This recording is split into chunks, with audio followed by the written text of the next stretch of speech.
அனைவருக்கும் பாரதிய மின்தொழிலாளர் சம்மேளனத்தின் சார்பாக பணிவான மாலை வணக்கத்தை தெரிவித்து இம்மாபெரும் ஆர்ப்பாட்டத்திற்கு தலைமையேற்று நடத்தி தரும்படி மாநில சங்கத்தினுடைய தலைவர் அன்பிற்குரிய சகோதரர் பழனிஜி அவர்களை அன்புடன் கேட்டுக்கொள்கிறேன்.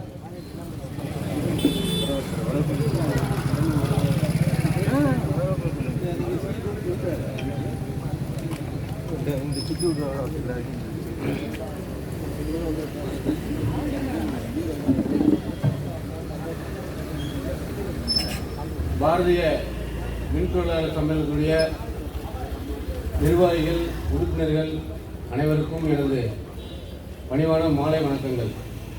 நமது இந்த கோரிக்கை ஆர்ப்பாட்டத்திற்கு நமது மாநில பொருளாளர் திரு ராஜாராம் பண்டிட்ஜி அவர்களை வரவேற்புரை நிறைவேற்றுமாறு கேட்டுக்கொள்கிறேன்.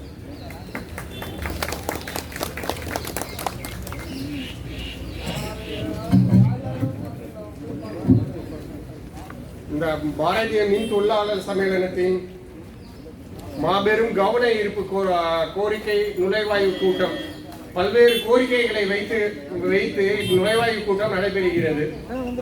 இதற்காக பல்வேறு தமிழகத்திலிருந்து பல்வேறு இடத்திலே மாவட்டத்திலிருந்து வருகை தந்ததற்கு நன்றி தெரிவித்து, பிறகு நம்மளுடைய அனைவரையும் வருக என்று அழைத்து மற்றும் நம்மளுடைய முரளிகிருஷ்ணன்ஜி அவர்கள் சார் அவர்களை இது பேசுறதுக்கு அழைப்பு இது பண்ணுறோம். நம்ம மற்ற யூனியனுக்கும் நம்ம யூனியனுக்கும் ஒரு சின்ன வித்தியாசம் இருக்கு. மற்ற யூனியன் கேட்கும்போது நீங்க பார்த்தீங்கன்னா அது ஆரம்பிச்ச காலத்தில் அதில் அந்த யூனியன் பேர் சொன்னால் எல்லா தொழிலாளியும் அந்த சங்கத்தில் இருப்பாங்க. ஆனால் இன்னைக்கு பார்த்தீங்கன்னா ஏதாவது ஒரு யூனியன் பேர் சொன்னோம்னா அந்த ஒரு தொழிலாளி ஒரு வர்க்கத்துக்கு மாத்திரம்தான் நமக்கு ஞாபகம் வரும். நம்மளுடைய பாரதிய மின் தொழிலாளர் சம்மேளனம் மட்டும்தான் ஆரம்பிக்கும் போது அது கார்ட் பில்லிங் ஸ்டாஃப்ஸ்னால ஆரம்பிக்கப்பட்டது. ஆனால் இன்னைக்கு பல்வேறு தொழிலாளர்களும் இதில் இருக்காங்க. நீங்கள் அவங்கெல்லாம் தெரிஞ்சுக்கிட்டே வர்றாங்க. நம்ம தான் இப்போ வளர்ந்துக்கிட்டே வரோம், விரிவடைஞ்சிக்கிட்டே வரோம். அனைவரும் வந்ததுக்கு வருக என்று வரவேற்கிறேன். மாநில தலைவர் திரு பழனி அவர்கள் தலைமையேற்று நடக்க வரவேற்கிறேன். நன்றி.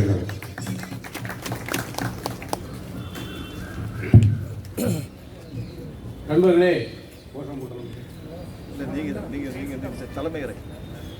இந்த ஆர்ப்பாட்டமானது ஏன் இங்கு நடைபெறுகிறது என்று ஒரு சின்ன விளக்கம். ஒரு ஆண்டும் ஒரு கேடருக்கும் குரூஷியல் டேட் உங்களுக்கு எல்லாரும் தெரியும். குரூஷியல் டேட்டை 1982 அசர் 25 ஆண்டுகளாக கணக்கீட்டு பணியை மேற்கொண்டு அவர்கள் மிகவும் மன உளைச்சலுக்கு ஆளாகி ஒரு சிலர் இறந்து கூட போயிட்டாங்க. அப்பொழுது முதல் முறையாக 4/9/2000 நமது பாரதிய மின் தொழிலாளர் சம்மேளனம் ஆரம்பிக்கப்பட்டு அன்று மின்வாரியத்துடன் பேச்சுவார்த்தை நடத்துவதற்கு நம்மை அழைக்கவில்லை என்பதற்காக மாண்புமிகு உயர்நீதிமன்ற படிக்கட்டுகளில் பழைய நம்ம ரத்னமாரி திட்டங்களுக்கு தெரியும் எவ்வளவு கஷ்டப்பட்டு பணம் இல்லாம இரவுகள் நேரத்தில் சில சமயங்கள் பஸ் ஸ்டாண்டெல்லாம் படுத்து உறங்கி அந்த இது மாதிரி ஒரு சட்டம் இருக்குன்னு சொல்லி நிர்வாகத்தில் நீதிமன்றம் மூலமாக நம்மளை பேச்சுவார்த்தைக்கு அழைத்து அன்று முதல் ஒவ்வொரு ஆண்டும் பதவி உயர்வுகள் பெற்று வந்தோம் என்பதை நீங்கள் அனைவரும் மறக்கக்கூடாது. அடுத்ததாக மின்வாரியம் 3ஆக பிரிக்கப்பட்ட பிறகு 19/10/2010 2010 இருந்து பிப்ரவரி 2024 வரை 14 ஆண்டுகள் தொடர் போராட்டம் நடத்தி ஜியோ 100 மூலம் உத்தரவு ஒப்பந்தம் கண்டது நமது பிஎம்எஸ் தொழிற்சங்கம் மட்டும்தான் என்பதை நீங்க காலரை தூக்கி விட்டுட்டு போங்க. இன்னைக்கு இண்டஸ்ட்ரியல் பீஸ் சொல்லுவாங்க. தொழில் அமைதி கெட்டு போய் கிடக்கு. என்னன்னு கேளுங்க. நம்மளுடைய ரெகுலேஷன் 98 என்ன சொல்லியிருக்காங்க? அந்தந்த வருடங்களில் ஏற்படுகின்ற காலி பணியிடங்களை பதவி உயர்வுகள் மூலமாக நிரப்ப வேண்டும். ரெகுலேஷன் என்பது நம்மளுடைய சட்டம். சட்டத்தை இங்க உள்ள அதிகாரியிலிருந்து கடைமட்ட தொழிலாளி வரைக்கும் மதிக்கணும். அதுக்கு பேர் தான் அந்த ரெகுலேஷன். இது வரைக்கும் செஞ்சாங்களா? பிப்ரவரி 2024 அந்த ஜீவோ 100 படி முத்தரப்பு ஒப்பந்தம் மிகவும் முக்கியத்துவம் வாய்ந்த முத்தரப்பு. தமிழக அரசாங்கம் அதில் கையொப்பமிட்டுள்ளார்கள். எந்தெந்த ஷரத்துக்களை? should be no less favorable ஒரு வார்த்தை. ஏற்கனவே அது ஒரு வார்த்தை மட்டும் சொல்லணும். நிறைய பேசணும்னா சாருக்கெல்லாம் டைம் வேணும். ஏற்கனவே பெற்று வந்த சலுகைகள் அனைத்தும் இன்க்ளூடிங் ஆல் ரெகுலேஷன்ஸ் அட்மிஷபிள் அதில் வார்த்தை செஞ்சிருக்காங்களா? ஏற்கனவே பதவி உயர்வு கொடுக்கணும் சட்டத்தில் இருக்கு. எல்லா ரெகுலேஷனும் தொடரணும்னு இருக்கு. அப்படி செய்தார்கள் என்றால் இந்த வாரியம் செய்யவில்லை.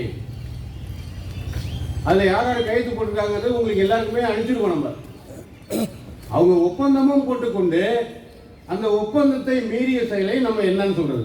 அது வாரியம் தன்னிச்சையாக தாம் இஷ்டப்படி நடக்காதாம் என்று ஒரு முடிவுக்கு வந்துட்டாங்க. நெகோசியேஷன் அப்படின்னா என்னங்கிற வார்த்தையை மறந்துட்டாங்க. பேச்சுவார்த்தை நடத்தணும். பேச்சுவார்த்தை நடந்து 6 மாதத்துக்குள்ள தீர்க்கப்படவில்லை என்றால் you go to law field. அந்த ஒரு வார்த்தை சொல்லியிருக்காங்க. இப்படி ஒப்பந்தமும் போட்டுவிட்டு அதை மீறி செயல்பட்டால் நீங்கள் நீதிமன்றத்தை நாடலான்னு அதுக்கு அர்த்தம். சாதாரண ஒரு ப்ரொமோஷனுக்கு நீதிமன்றத்தை போய் நாடி தான் ப்ரொமோஷன் வரணுமா? நீங்கள் ஸ்மார்ட் மீட்டர் வரப்போகுதுன்னு சொல்லி ஏமாத்திட்டீங்க. 15 வருஷம் 20 வருஷம் ரீடிங் எடுத்து காலு தேஞ்சு முட்டி தேஞ்சு நடக்க முடியாமல் படிக்கட்டு ஏற முடியாமல் அசஸ்மெண்ட் ஸ்டாஃப்லாம் செத்துக்கிட்டு இருக்கிற சூழ்நிலையில் ஐயா கொடுத்தீங்க.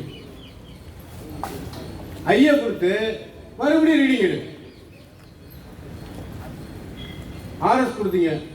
ஆர்எஸ் கொடுத்து மறுபடியும் ரீடிங் எடு. இது நியாயமான்னு சொல்லிட்டு தயவு செஞ்சு ஒரு நாளைக்கு 100 சர்வீஸ் ரீடிங் எடுத்து பாருங்க.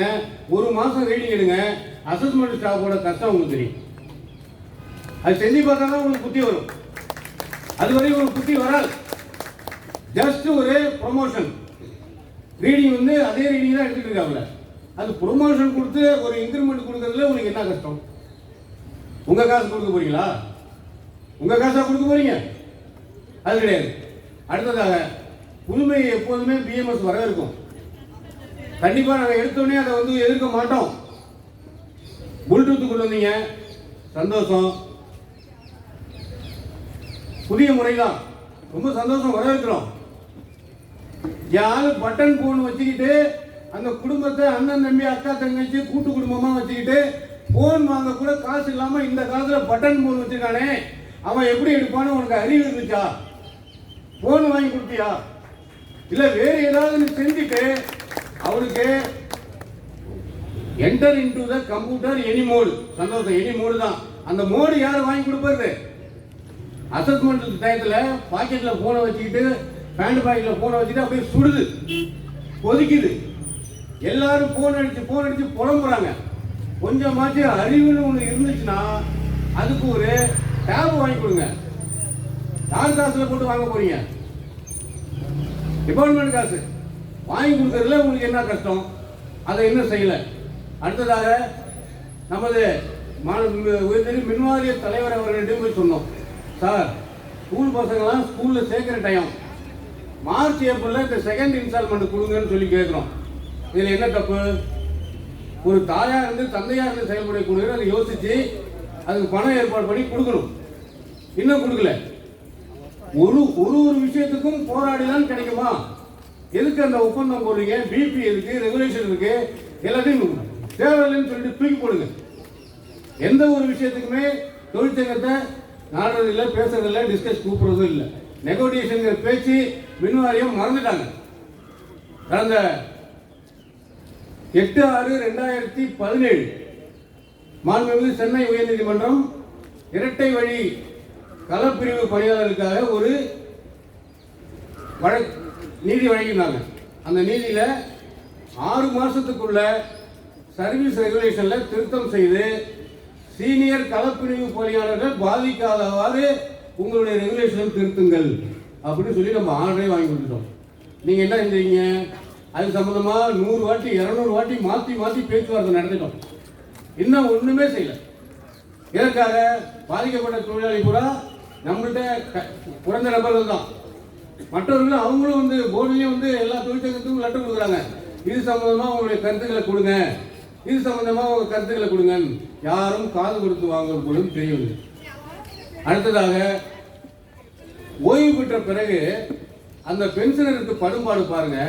முன்னாடிலாம் வந்து என்ன நிலைமை, இன்னைக்கு பொருளாதார ரீதியா நாங்க முன்னேறிட்டு இருக்கோம்னு சொல்ற நீங்க ஏற்கனவே ரிட்டையர்மெண்ட் ஆன அன்னைய தினமே கையில செக் கொடுக்குற வழக்கம் போய் போன வருஷம் போனஸ் வாங்கினவங்களுக்கு அதுக்கு போனஸ் போடல, அதுக்கப்புறம் பாதி போனஸ் போடணும் அதுவும் கொடுக்கல.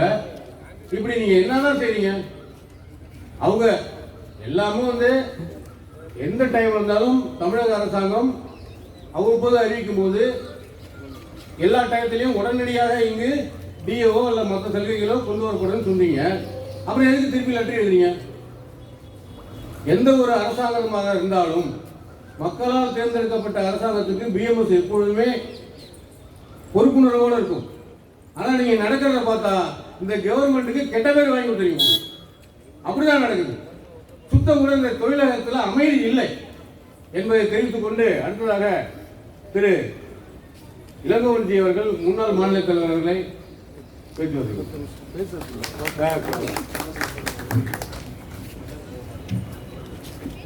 கோஷம் மட்டும் ஒரு 10 நிமிஷம், அதுக்கப்புறம் முரளி.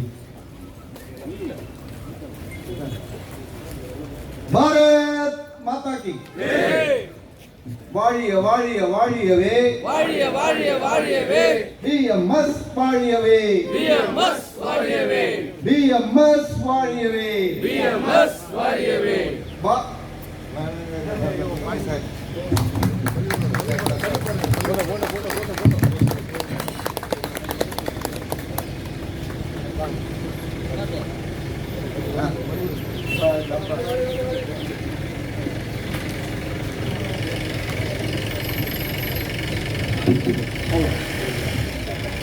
பாரத நாட்டின் நம்பர் 1, பாரத நாட்டின் நம்பர் 1 தொழிற்சங்கம் பிஎம்எஸ், தொழிற்சங்கம் பிஎம்எஸ். வாழிய வாழிய வாழியவே, வாழிய வாழிய வாழியவே, பிஎம்எஸ் வாழியவே, பிஎம்எஸ் வாழியவே. 35 ஆண்டு காலம் 35 ஆண்டு காலம் நம்பர் 1 தொழிற்சங்கம், நம்பர் 1 தொழிற்சங்கம். அகில இந்திய அளவிலே அகில இந்திய அளவிலே நம்பர் 1 தொழிற்சங்கம், நம்பர் 1 தொழிற்சங்கம். பிஎம்எஸ் வாழியவே, பிஎம்எஸ் வாழியவே. பிஎம்எஸ் என்றாலே, பிஎம்எஸ் என்றாலே, பிஎம்எஸ் என்றாலே பிஎம்எஸ் என்றாலே மதிப்புண்டு மரியாதை உண்டு. மதிப்புண்டு மரியாதை உண்டு. பிஎம்எஸ் என்றாலே பிஎம்எஸ் என்றாலே மதிப்புண்டு மரியாதை உண்டு. மதிப்புண்டு மரியாதை உண்டு. அதிகாரி தொழிலாளி, அதிகாரி தொழிலாளி, பொறியாளர் அன்பை பெற்ற பொறியாளர் அன்பை பெற்ற தேசபக்த தொழிற்சங்கம் தேசபக்த தொழிற்சங்கம் பிஎம்எஸ் வாழியவே, பிஎம்எஸ் வாழியவே. அரசியல் கலப்பு இல்லாத அரசியல் கலப்பு இல்லாத பிஎம்எஸ் வாழியவே, பிஎம்எஸ் வாழியவே. ஆர்ப்பாட்டம் ஆர்ப்பாட்டம் ஆர்ப்பாட்டம் ஆர்ப்பாட்டம், பிஎம்எஸ் ஆர்ப்பாட்டம், பிஎம்எஸ் ஆர்ப்பாட்டம். மின்துறையை பாதுகாக்க, மின்துறையை பாதுகாக்க, தொழிலாளியை பாதுகாக்க தொழிலாளியை பாதுகாக்க பிஎம்எஸ் ஆர்ப்பாட்டம். பிஎம்எஸ் ஆர்ப்பாட்டம். எந்த ஆட்சி வந்தாலும், எந்த ஆட்சி வந்தாலும், எந்த கட்சி ஆண்டாலும் எந்த கட்சி ஆண்டாலும் தொழிலாளியை பாதுகாக்க தொழிலாளியை பாதுகாக்க பிஎம்எஸ் ஆர்ப்பாட்டம், பிஎம்எஸ் ஆர்ப்பாட்டம், பிஎம்எஸ் ஆர்ப்பாட்டம். பிஎம்எஸ் ஆர்ப்பாட்டம். தமிழக அரசு, தமிழக அரசு, தமிழக அரசே, தமிழக அரசே, மின்சார வாரியமே மின்சார வாரியமே பல்வேறு சலுகைகளை பல்வேறு சலுகைகளை பறித்துக் கொண்ட நிர்வாகமே, பறித்துக் கொண்ட நிர்வாகமே, பழி வாங்கும் நிர்வாகமே, வழி வாங்கும் நிர்வாகமே. நியாயம் தானா, நியாயம் தானா, நியாயம் தானா, நியாயம் தானா. 1000 காலி பணியிடம் 1000 காலி பணியிடம் 60,000 காலி பணியிடம் 60,000 காலி பணியிடம் எல்லா நிலையிலும் காலி பணியிடம் எல்லா நிலையிலும் காலி பணியிடம் அம்மாடியோ ஆத்தாடியோ அம்மாடியோ ஆத்தாடியோ வேலை பளு ஏறி போச்சு வேலை பளு ஏறி போச்சு அம்மாடியோ ஆத்தாடியோ அம்மாடியோ ஆத்தாடியோ வேலை பளு ஏறி போச்சு வேலை பளு ஏறி போச்சு 24 மணி நேரம் 24 மணி நேரம் வேலை பார்க்கும் தொழிலாளி வேலை பார்க்கும் தொழிலாளி வேலை பார்க்கும் தொழிலாளி வேலை பார்க்கும் தொழிலாளி 24 மணி நேரம் 24 மணி நேரம் வேலை பார்க்கும் ஏஇஏடி வேலை பார்க்கும் ஏஇஏடி 24 மணி நேரம் 24 மணி நேரம் வேலை பார்க்கும் ஏஇஏடி வேலை பார்க்கும் ஏஇஏடி இந்திய நாட்டில் எந்த துறையிலும் இந்திய நாட்டில் எந்த துறையிலும் இந்திய நாட்டில் எந்த துறையிலும் இந்திய நாட்டில் எந்த துறையிலும் இப்படி ஒரு வேலை பளு இப்படி ஒரு வேலை பளு இல்லவே இல்லைங்க இல்லவே இல்லைங்க கணக்கீட்டு பணியாளர் கணக்கீட்டு பணியாளர் IARS என்று சொல்லி IARS என்று சொல்லி பதவி உயர்வு கொடுத்தாலும் பதவி உயர்வு கொடுத்தாலும் கணக்கீட்டு பணி செய்து கணக்கீட்டு பணி செய்து நியாயமா தர்மமா நியாயமா தர்மமா பதவி உயர்வு வந்தாலும் பதவி உயர்வு வந்தாலும் கணக்கீட்டு பணி செய்தல் கணக்கீட்டு பணி செய்தல் நியாயமா நியாயமா நியாயமா நியாயமா பதவி உயர்வு பெற்ற பின்னும் பதவி உயர்வு பெற்ற பின்னும் கணக்கீட்டு பணியாளர் கணக்கீட்டு பணியாளர் 3 பேர் வேலைகளை 3 பேர் வேலைகளை ஒரே ஆள் செய்வதென்பது ஒரே ஆள் செய்வதென்பது மனித உரிமை மீறலாகும் மனித உரிமை மீறலாகும் திருடாதே திருடாதே திருடாதே திருடாதே எங்கள் உழைப்பை திருடாதே எங்கள் உழைப்பை திருடாதே பதவி உயர்வை கெடுக்காதே பதவி உயர்வை கெடுக்காதே மின்சார வாரியமே மின்சார வாரியமே தான் ஜெட்கோ நிர்வாகமே நான் டெக்கோ நிர்வாகமே சின்ன சின்ன தவறுக்கெல்லாம் சின்ன சின்ன தவறுக்கெல்லாம் சார் சீட் மெமோ என்று சார்ஜி மெமோ என்று பழி வாங்கும் எண்ணத்தோடு பழி வாங்கும் எண்ணத்தோடு செயல்படும் நிர்வாகமே செயல்படும் நிர்வாகமே சஸ்பெண்ட் சஸ்பெண்ட் சஸ்பெண்ட் சஸ்பெண்ட் சிறிய சிறிய தவறுக்கெல்லாம் சிறிய சிறிய தவறுக்கெல்லாம் சஸ்பெண்ட் சஸ்பெண்ட் சஸ்பெண்ட் சஸ்பெண்ட் ராத்திரி பகலாய் உழைக்கின்ற ராத்திரி பகலாய் உழைக்கின்ற மின் வாரிய தொழிலாளிக்கு மின் வாரிய தொழிலாளிக்கு வேலை பளு காரணமாக வேலை பளு காரணமாக ஓய்வில்லை உழைக்கவில்லை ஓய்வில்லை உறக்கமில்லை ஓய்வின்றி உழைத்தாலும் ஓய்வின்றி உழைத்தாலும் பதவி உயர்வு இல்லவே இல்லை பதவி உயர்வு இல்லவே இல்லை கணக்கீட்டு பிரிவிலே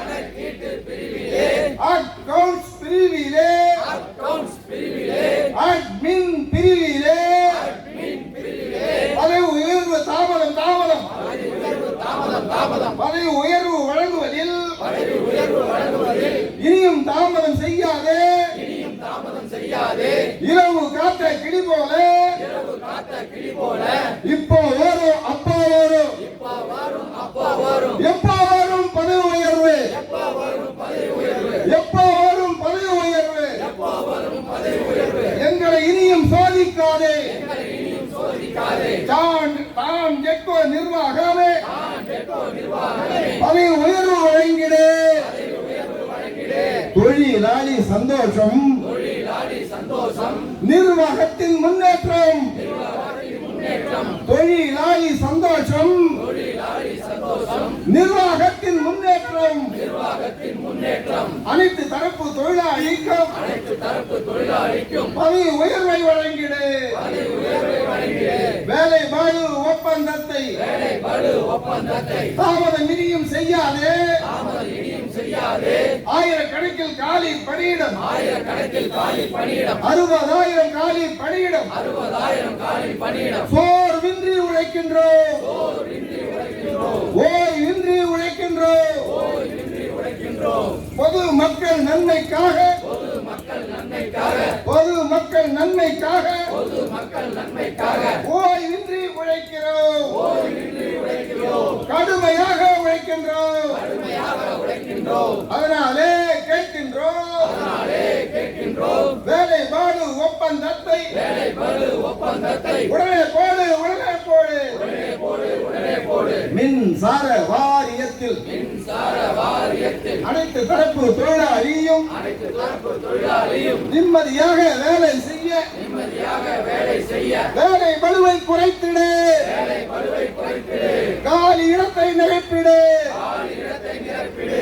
எப்படியும் வேலை நடக்குது. எப்படியும் வேலை நடக்குது. எப்படியும் வேலை நடக்குது. எப்படியும் வேலை நடக்குது. அதிகாரிகள் மனக்கணக்கு. அதிகாரிகள் மனக்கணக்கு. அதிகாரிகள் மனக்கணக்கு. அதிகாரிகள் மனக்கணக்கு. எப்படியும் வேலை நடக்குது. எப்படியும் வேலை நடக்குது. எங்கள் வழியை தாண்டி கொண்டு எங்கள் வழியை தாங்கிக் கொண்டு நாட்டுக்காக உழைக்கின்றோம். நாட்டுக்காக உழைக்கின்றோம். உழைப்பின் பலனை கேட்கின்றோம். உழைப்பின் பலனை கேட்கின்றோம். ஊதிய உயர்வு நிலுவைத் தொகை, ஊதிய உயர்வு நிலுவைத் தொகை, இரண்டாம் கட்ட நிலுவைத் தொகை இரண்டாம் கட்ட நிலுவைத் தொகை உடனே வழங்க ஆணையிடு. உடனே வழங்க ஆணையிடு. பற்றாக்குறை பற்றாக்குறை பற்றாக்குறை பற்றாக்குறை இதுவே எங்கள் என்றும் இதுவே எங்கள் நிலை.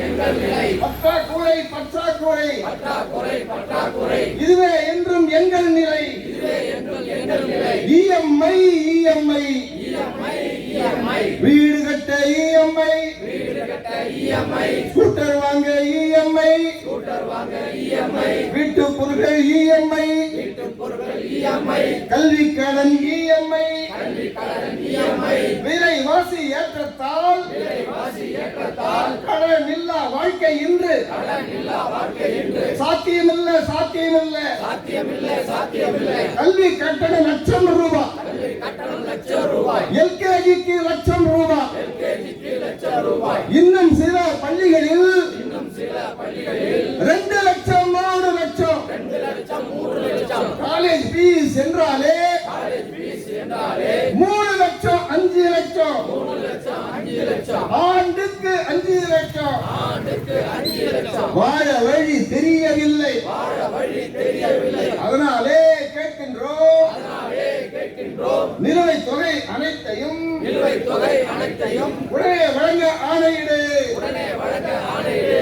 களப்பிரிவு பதவி உயர்வில் களப்பணிவு பதவி உயர்வில், இருவழி பாதை பதவி உயர்வில் இருவழி பாதை பதவி உயர்வில், குளறு வழிகள் ஏராளம். உலர் வழிகள் ஏராளம். 10 ஆண்டு காலமாக 10 ஆண்டு காலமாக பிஎம்எஸ்ஸின் போராட்டம், பிஎம்எஸ்ஸின் போராட்டம், நியாயம் கேட்டு போராட்டம், நியாயம் கேட்டு போராட்டம், டபுள் சேனல் பதவி உயர்வில் டபுள் சேனல் பதவி உயர்வில், பிஎம்எஸ்ஸின் முயற்சியால் பிஎம்எஸ்ஸின் முயற்சியால் வாரிய கமிட்டி சிபாரிசும் வாரிய கமிட்டி சிபாரிசும் நீதிமன்ற உத்தரவும் நீதிமன்ற உத்தரவும் பிஎம்எஸ்ஸின் முயற்சியால் பிஎம்எஸ்ஸின் முயற்சியால் நீதிமன்றம் உத்தரவிட்டும் நீதிமன்றம் உத்தரவிட்டும் நியாயம் இன்னும் கிடைக்கவில்லை. நியாயம் இன்னும் கிடைக்கவில்லை. ஒயர்மேன் எல்லைக்கு ஒயர்மேன் எல்லைக்கு நியாயம் கிடைத்திட, நியாயம் கிடைத்திட, பதவி உயர்வு கிடைத்திட பதவி உயர்வு கிடைத்திட ஆணையிடு ஆணையிடு.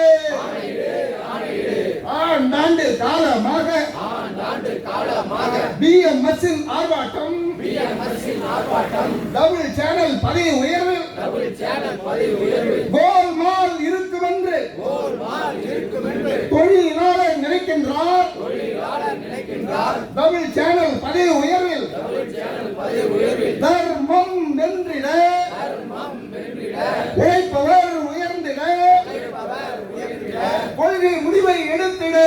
கொள்கை முடிவை எடுத்திடு. ஒரு சாரார் பதவி உயர்வை ஒரு சாரார் பதவி உயர்வை தடுக்கின்ற தடுப்பு சுவரை தடுக்கின்ற தடுப்பு சுவரை தகத்தெரிய ஆணையிடு. தெரிய ஆணையிடு. ஒரே வேலை செய்கின்ற ஒரே வேலை செய்கின்ற ஒரு சார்பு தொழிலாளிக்கு ஒரு சார்பு தொழிலாளிக்கு பதவி உயர்வு கிடைத்திட பதவி உயர்வு கிடைத்திட விதிமுறைகள் வகுத்திடு. விதிமுறைகளை வகுத்திடு. ஐடி பிரிவினிலே ஐடி பிரிவிலே அசிஸ்டன்ட் புரோகிராமர் அசிஸ்டன்ட் புரோகிராமர் ஆண்டாண்டு காலமாக ஆண்டாண்டு காலமாக பதவி உயர்வு இல்லாமல் பதவி உயர்வு இல்லாமல் அசிஸ்டன்ட் புரோகிராமர் அசிஸ்டன்ட் புரோகிராமர் வாரிய விதிமுறை வரன்படுத்த வாரிய விதிமுறை வரன்படுத்த வாரிய விதிமுறை வரன்படுத்த கொள்கை முடிவை எடுத்திடு. அசிஸ்டன்ட் புரோகிராமர் அசிஸ்டன்ட் புரோகிராமர் பதவி உயர்வு வழங்கிடு. பதவி உயர்வு காலி பணியிடம் தாங்க முடியா வேதனையில் வீட்டு வேலை பார்க்காமல் நாட்டு மக்கள் நன்மை அடைய மக்கள் பணியை செய்கின்றோம் கடுமையான வேலை பழுவார் தொழிலாளி சாகின்றார் உடனே நிரப்பு காலி பணி இடத்தை உடனே நிரப்பு ஏராளமான இளைஞர்கள் பட்ட படிப்பை முடித்துவிட்டு பொறியியல் முடித்துவிட்டு ஐடிஐ முடித்துவிட்டு வேலைக்காக அலைகின்றார் வேலை வாய்ப்பை ஏற்படுத்த காலி பணியை உடனே நிரப்பு 2003க்கு பிறகு பணியில் சேர்ந்த அனைவருக்கும் பணிக்கொடை விதியின்படி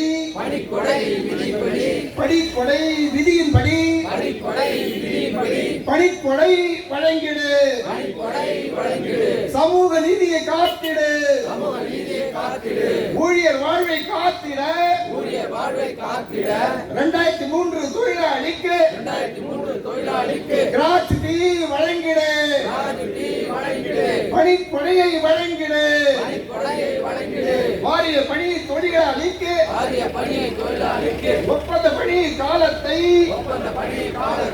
வாரிய சர்வீஸ் காலமாக கணக்கில் கொண்டு பென்ஷன் கொடு பென்ஷன் வழங்கு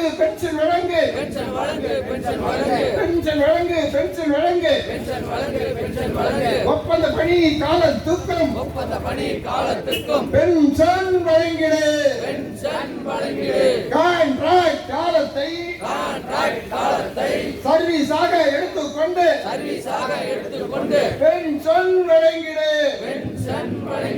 வாழியவே டிஎம்எஸ் வாழியவே G20 மாநாட்டில் L20 மாநாடு BMS கொள்கைகளை உலகம் அறிய செய்திட்ட L20 மாநாடு BMS இன் மாநாடு உலக நாட்டில் தொழிற்சங்க தலைவர்களை கலந்திட்ட ஒரே சங்கம் BMS கொள்கைகளை அறிந்து கொள்ள ஆர்வம் காட்டும் சீன நாட்டு தலைவர்கள் BMS கொள்கைகளை அறிந்து கொள்ள ஆர்வம் காட்டும் சீன நாட்டு தலைவர்கள் BMS வாழியவே மின்சார வாரியத்தில் தெளிவான வாதத்தால் பிரச்சனையை தீர்க்கின்ற ஒரே சங்கம் BMS யாருக்கும் அஞ்சாமல் கொள்கையின் அடிப்படையில் தொழிலாளியை காக்கின்ற BMS உலகின் குருவாய் பாரதம் மாற தொழில்துறை பெருகிட தொழிலாளர் முன்னேற ஓய்வில்லாமல் உழைக்கின்ற BMS வாழியவே வாழிய BMS தன்னலமில்ல சுயநலமில்ல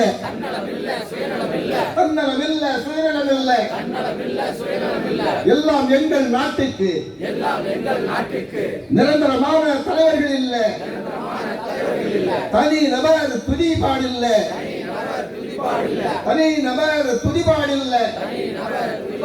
அரசியல் இல்ல விளம்பரம் இல்ல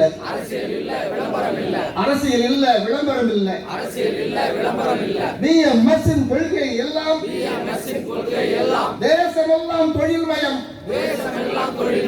தொழிற்சாலை எல்லாம் தொழிலாளர் மயம் தொழிலாளர் வாழ்வு சிறக்க தென்கடியும் அம்பேத்கரும் தொழிலாளி வாழ்வு சிறக்க எங்களையும் அம்பேத்கரும் வகுத்து தந்த பாதையிலே தொழிலாளர் வாழ்வை சிறக்க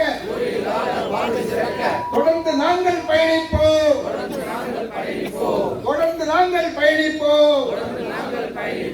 கேங் மேன் தொழிலாளியை கள உதவியாளர் பதவிகளில் காலியான பதவிகளில் கேங் மேனை பணியமர்த்து குறைவான ஊதியத்தில் பணியாற்றும் கேங் மேனை சொந்த ஊரில் பணியாற்ற கள உதவியாளர் பதவிகளில் கேங் மேனை பணியமர்த்து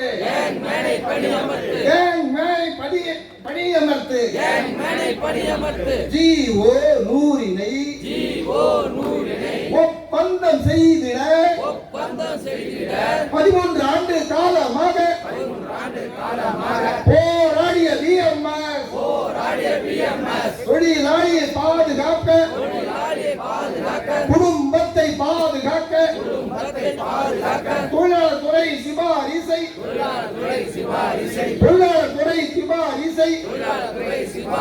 பெற்று தந்தது பிஎம்எஸ். நீதிமன்ற போராட்டம் பிஎம்எஸ் போராட்டம் நீண்ட நாட்கள் போராட்டம் ஜிஓ நூறினை அமல்படுத்த ஒப்பந்தம் கண்டித்த பிஎம்எஸ். ராணுவத்தின் சிப்பாய் போல் பிஎம்எஸ் உறுப்பினர்கள் சலிப்பில்லாமல் போராட்டம் என்றும் எதிலும் வெற்றி காணும். பிஎம்எஸ் வாழிய பிஎம்எஸ் வெல்லட்டும் எங்கள் கோரிக்கை வெல்லட்டும் எங்கள் கோரிக்கை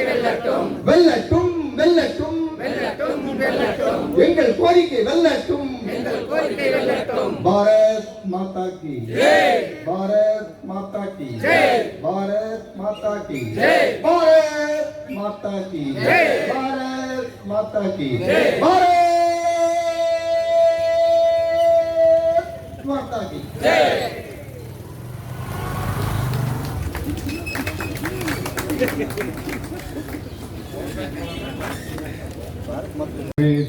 திரு என் கதிர்வேல்ஜி மாநில செயலாளர் அவர்களை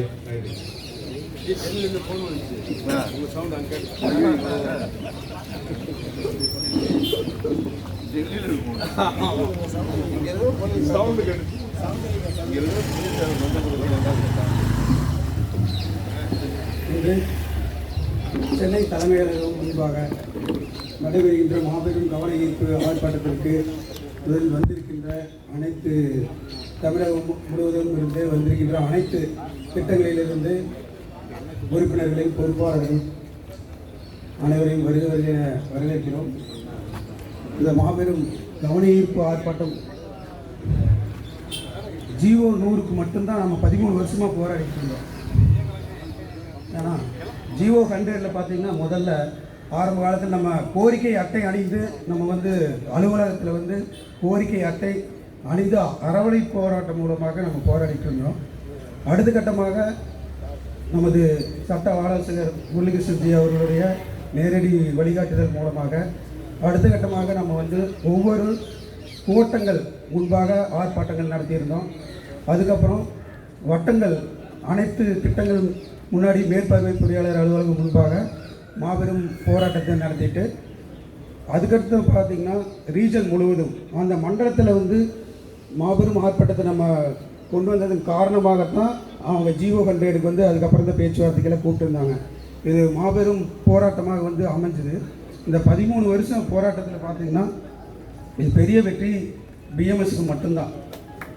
ஏன்னா இந்த 13 வருஷத்தில் பார்த்திங்கன்னா ஒவ்வொரு நோட்டீஸும் பிஎம்எஸ்சில் இருக்கிற ஒவ்வொரு நோட்டீஸ் பார்த்திங்கன்னா முதல் எந்த கோரிக்கை எடுத்தாலும் ஜிஓ 100 அதுதான் வந்துட்டு இருந்துச்சு. இந்த 13 வருஷம் நோட்டீஸ் வந்து எந்த யூனியன் மற்ற சங்கங்களாக இருந்தாலும் அவங்க வந்து எடுத்து பார்க்கலாம்.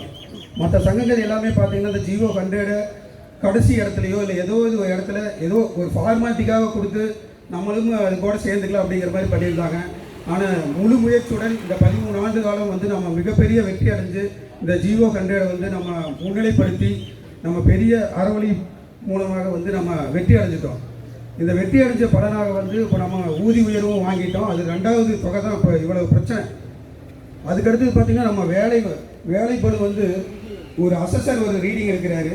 அவருக்கு என்ன வேலைங்கிறது இல்லாமல் அடுத்த வேலைகளெல்லாம் கொடுத்துட்டே இருக்காரு. ஆர்எஸ்னால் அவர் வேலை செய்கிறது ஐஏ, ஃபோர்மேன், எல்ஐ, கேங்மேன் தான் இருக்கிறதுலையே வந்து ரொம்ப பாவப்பட்ட ஜென்மனா கேங்மேன் தான். ஏன்னா அவங்களுக்கு கொடுக்கப்பட்ட ஒரு பொறுப்பு என்னன்னு தெரியாமல் அனைத்து வேலையும் அவங்க தான் செஞ்சுட்ருக்காங்க. இந்த தமிழ்நாடு மின்சார வாரியத்தில் பார்த்தீங்கன்னா இப்போ இருக்கிற வேலைகள் அனைத்துமே செஞ்சுட்ருக்கிற ஒரே பணியாளர் பார்த்தீங்கன்னா கேங்மேன் மட்டும்தான். ஏன்னா அந்த கேங்மேன் வந்து நீங்கள் எவ்வளோ செய்ய முடியுமோ அவ்வளோ செய்ய வைக்கிறாங்க. அவங்களும் ஒரு மனுஷனாக இருந்து அவங்கள வந்து என்ன பாதுகாத்து என்ன பண்ணணும் அப்படிங்கிறது வந்து யாருமே யோசிக்கிறது இல்லை. அவங்களுக்கு சொந்த ஊர் பணிமாற்றம் தொடர்ந்து வந்து பிஎம்எஸ் முழு முயற்சியுடன் வந்து நம்ம எடுத்து கொண்டு போயிட்டு இருக்கிறோம்.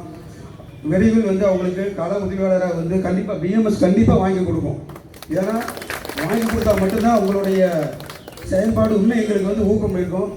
தமிழ்நாடு மின்சார வாரியத்துக்கும் ஏன் இந்த அளவுக்கு வேலை இவ்வளவு ஆட்கள் பற்றாக்குறை இருந்தும் டிசி 100% பண்ணிட்டு இருக்கிறோம். ஒவ்வொரு லைன் எடுத்து உடனுக்குடன் சர்வீஸ் கொடுக்கறது வந்து எல்லாமே கேங்மேன் தான் கரெக்டாக பண்ணிட்டு இருக்காங்க. அவங்க இல்லைன்னா எதுவுமே பண்ண முடியாது. டெய்லி டிசி காலையில் அவர் ஆர்எஸ் போனார்னா அதுக்கு உண்டான டிசி என்னாச்சு ஏதாச்சும் டெய்லி டிசி அதுவுமே 100% எல்லாமே பண்ணிட்டு இருக்காங்க.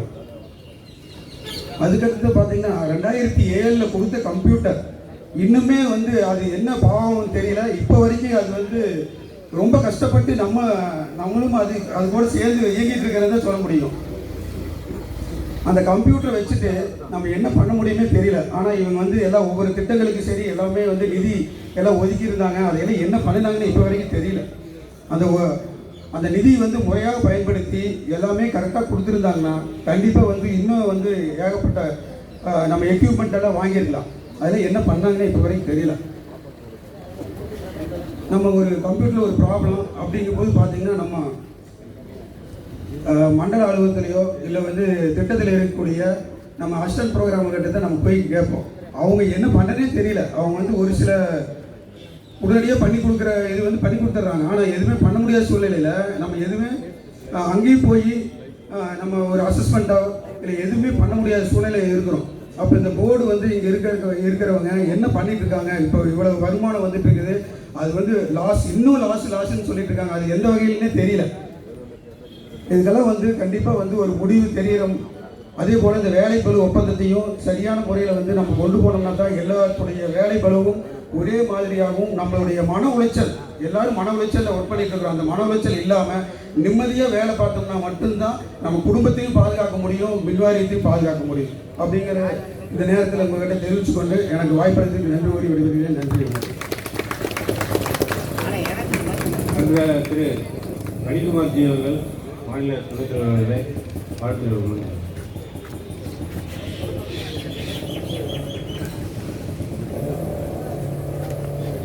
பாரத் மாதா கி.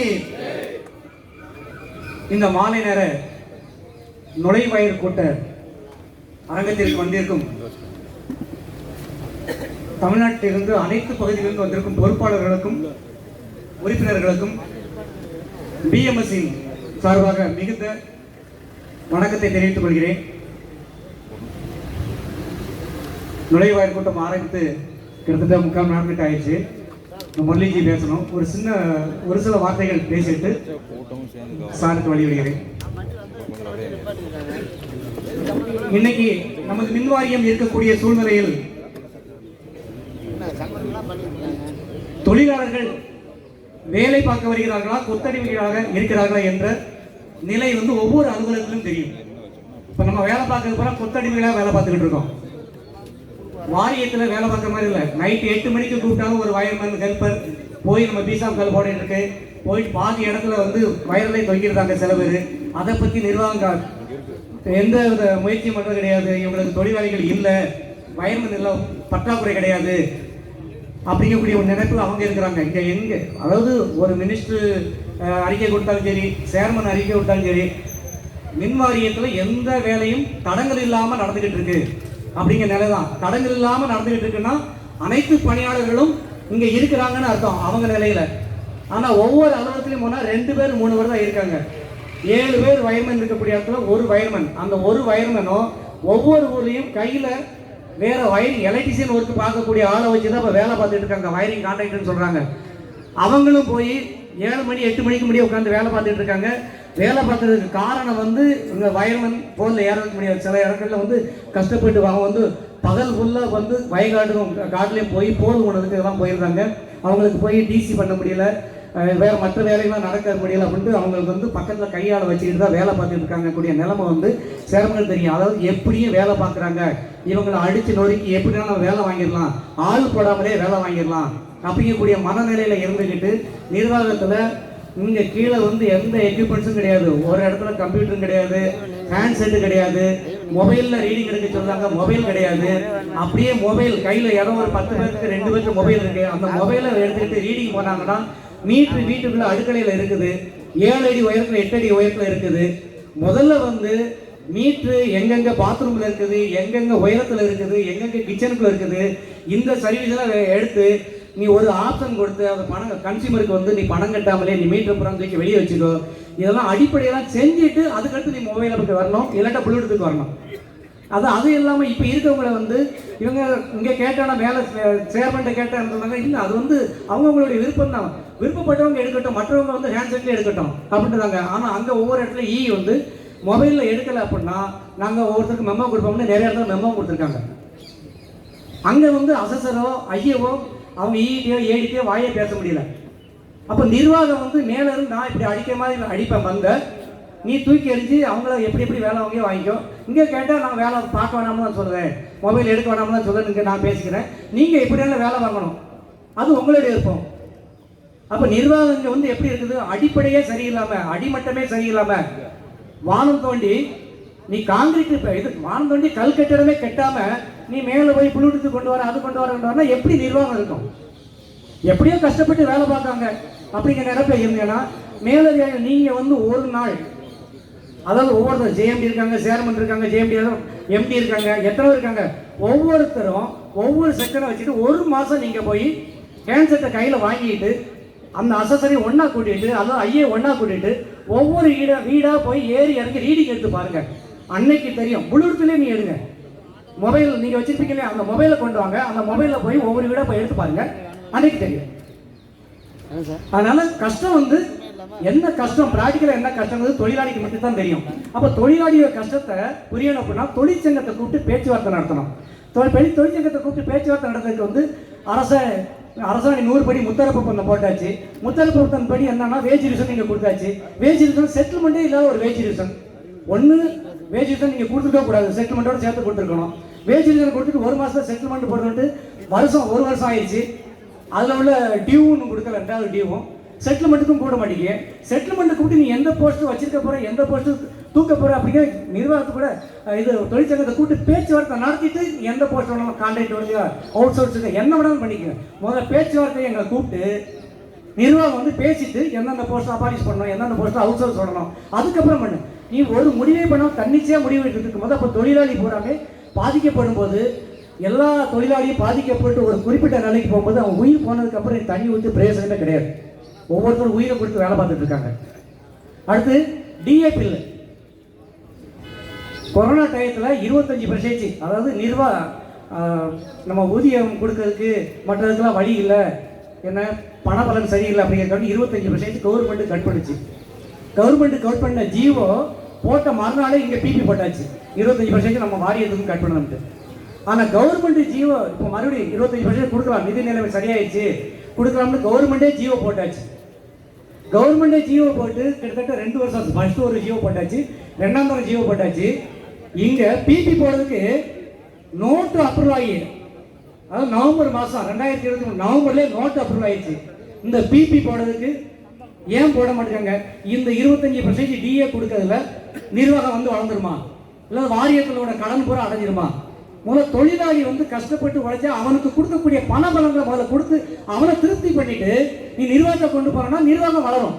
நீ தொழிலாளியை கழுத்தை வெட்டிட்டு நிர்வாகத்தை வளர்க்கணுக்க ஒரு காலம் வளராது.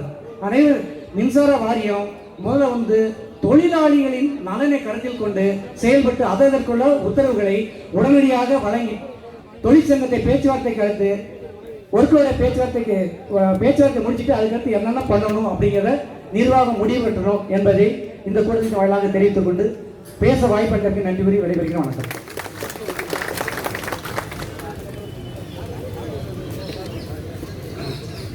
திரு ராஜமுருகன்ஜி மாநில துணை பொதுச்செயலாளர் அவர்களை பேசி வருகிறார்.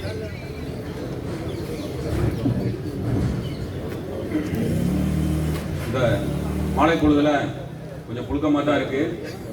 எல்லாரும் மனசுலேயே அதே அளவு புழுக்கத்தோட தான் உட்காந்துருக்கோம். இப்போ இந்த தொழிலாளர்களுடைய நிலைமை எப்படி இருக்குன்னா, இந்த மாதம் 1ஆம் தேதி எல்லாரும் நம்ம தலைமை அலுவலகத்துல இருந்து களப்பிரிவில் இருக்கிற தொழிலாளி வரைக்கும் இந்த மாதம் 1ஆம் தேதி வாட்ஸ்அப்பில் ப்ரொஃபைல் பிக்சரா எல்லாமே பார்த்தீங்கன்னா தமிழ்நாடு மின்சார வாரியத்தின் 68வது பிறந்த நாள் எல்லாரும் வச்சாங்க. ஆனால் நம்ம அந்த தொழிலாளிக்கு எப்படி புரிய வைக்க வேண்டியிருக்குன்னா, தமிழ்நாடு மின்சார வாரியம்ன்ற யூட்டிலிட்டியை கலைச்சி கிட்டத்தட்ட 14 வருஷம் ஆச்சு. 2010 ஜியோ 100 போட்டு தமிழ்நாடு மின்சார வாரியம்ன்றது 3ஆ பிரிச்சு இந்த வருஷம் 4ஆ பிரிஞ்சு கிரீன் எனர்ஜி கார்பரேஷன் வரைக்கும் வந்துருச்சு. ஆனா இன்னும் தொழிலாளி என்ன நம்புறாங்க, நம்ம வந்து தமிழ்நாடு மின்சார வாரியத்தில் வேலை பார்க்குறோம்.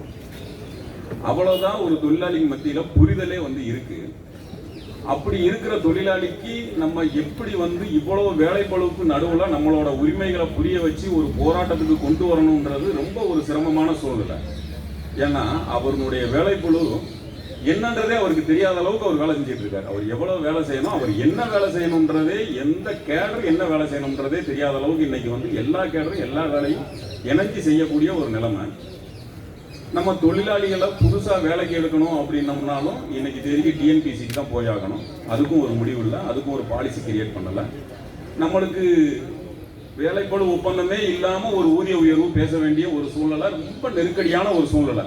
அப்ப கூட அந்த பிஎம்எஸ் என்ன சொன்னோம், நாங்க இப்போதைக்கு இதை ஏத்துக்கிறோம், ஆனா எங்களுக்கு உரிய காலக்கெடுக்குள்ள நீங்க இந்த வேலைப்பளு வந்து நீங்க பேசி முடிக்கணும். ஏன்னா வேலைப்பளு இல்லாத ஒரு விஷயம்ன்றது ரொம்ப ஆபத்தானது. ஏன்னா நிரந்தர தொழிலாளி எந்த இடத்துல இருக்கணும், வேலைப்பளு உள்ள இடத்துல என்ன பதவியில இருக்கணும், அவர்களுடைய டியூட்டிஸ் என்ன, ரெஸ்பான்சிபிள் என்னன்ற பிக்ஸ் பண்ணி வேலைப்பளுவை நம்ம வந்து நிர்ணயம் பண்ணினா மட்டும்தான் நிரந்தர தொழிலாளின்றவங்க வந்து இந்த மின்வாரியத்தில் நாளைக்கு சர்வைவல் ஆக முடியும். இந்த நிரந்தர தொழிலாளி இருக்கிற வரைக்கும் தான் உரிமைகளும் எல்லாமே பாதுகாக்க முடியும். நாளைக்கு இந்த விஷயம் வந்து இப்படியே தொடர்ந்துச்சுன்னா யாருக்கும் எந்த ஒரு பணி பாதுகாப்பு இல்லாத ஒரு சூழ்நிலை ஃபியூச்சர்ல கண்டினியூ ஆகும். இந்த நிலைமையை வந்து நம்ம ரைட் சைசிங் சொல்லிட்டு தேவையில்லாத பதவிகள் அதை வந்து நான் சரியான இடத்துல வந்து பயன்படுத்துறோம். அப்ப தேவையான பதவிகள் எது, தேவையில்லாத பதவிகள் எதுன்னு நீங்க அடையாளம் கண்டுபிடிச்சிட்டீங்க. அப்ப தேவையில்லாத பதவிகள் எல்லாம் ஒதுக்கி நீங்க ஒரு இடத்துக்கு கொண்டு வந்து ரைட் சைஸ் பண்ண ஆரம்பிச்சிட்டீங்க. அப்ப நீங்க ரைட் சைஸ் பண்ண ஆரம்பிச்சிட்டீங்கனாலே உங்களுக்கு ஒர்க்லோட் என்னன்றது ஒரு ஐடியா வந்திருக்கும். அப்ப நீங்க அதை பத்தி பேசுறதுக்கு ஏன் வந்து ஒரு நிர்வாகமா ஒரு முன்னெடுப்பு வரமாட்டேங்குது? இன்னைக்கு தேதிக்கு ஜியோ 100 பத்தி நம்ம 13 வருஷமா போராடி நீதிமன்றம் சென்று எவ்வளவோ கேட் மீட்டிங்கு, அடையாள அட்டை அனுப்பிச்சதுல இருந்து கேட் மீட்டிங் நடத்தினதுல இருந்து நீதிமன்ற போராட்டம் முதற்கொண்டு ஏகப்பட்ட விஷயங்கள் நம்ம தொடர்ச்சியா செஞ்சோம். ஏன்னா அதை நம்ம தொழிலாளிக்கு புரிய வைக்கிறதே பெரிய விஷயம். சகோதரர் கதிர் கூட சொன்னாரு, நம்ம வந்து முதல் கோரிக்கை ஜியோ 100 இருக்கும் அப்படின்னு.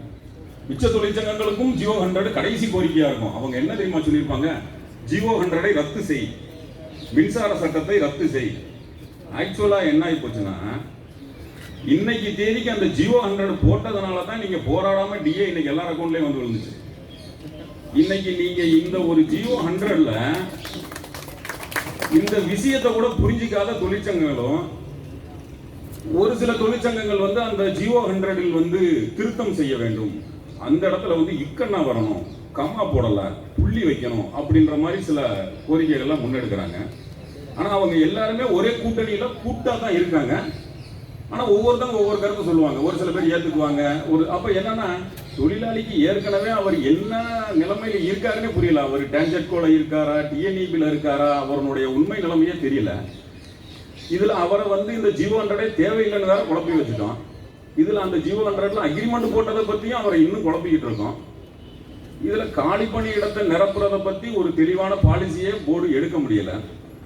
இந்த பிஎம்எஸ் வந்து என்னைக்குமே வந்து ஒரு பொய்யான வாக்குறுதி, ஒரு போலியான ஒரு போராட்டம் இதுவரைக்கும் நம்மளுடைய இந்த வாரிய வரலாற்றில் நம்ம சங்கம் தோங்குனதுலேருந்து நம்ம பண்ணதில்லை.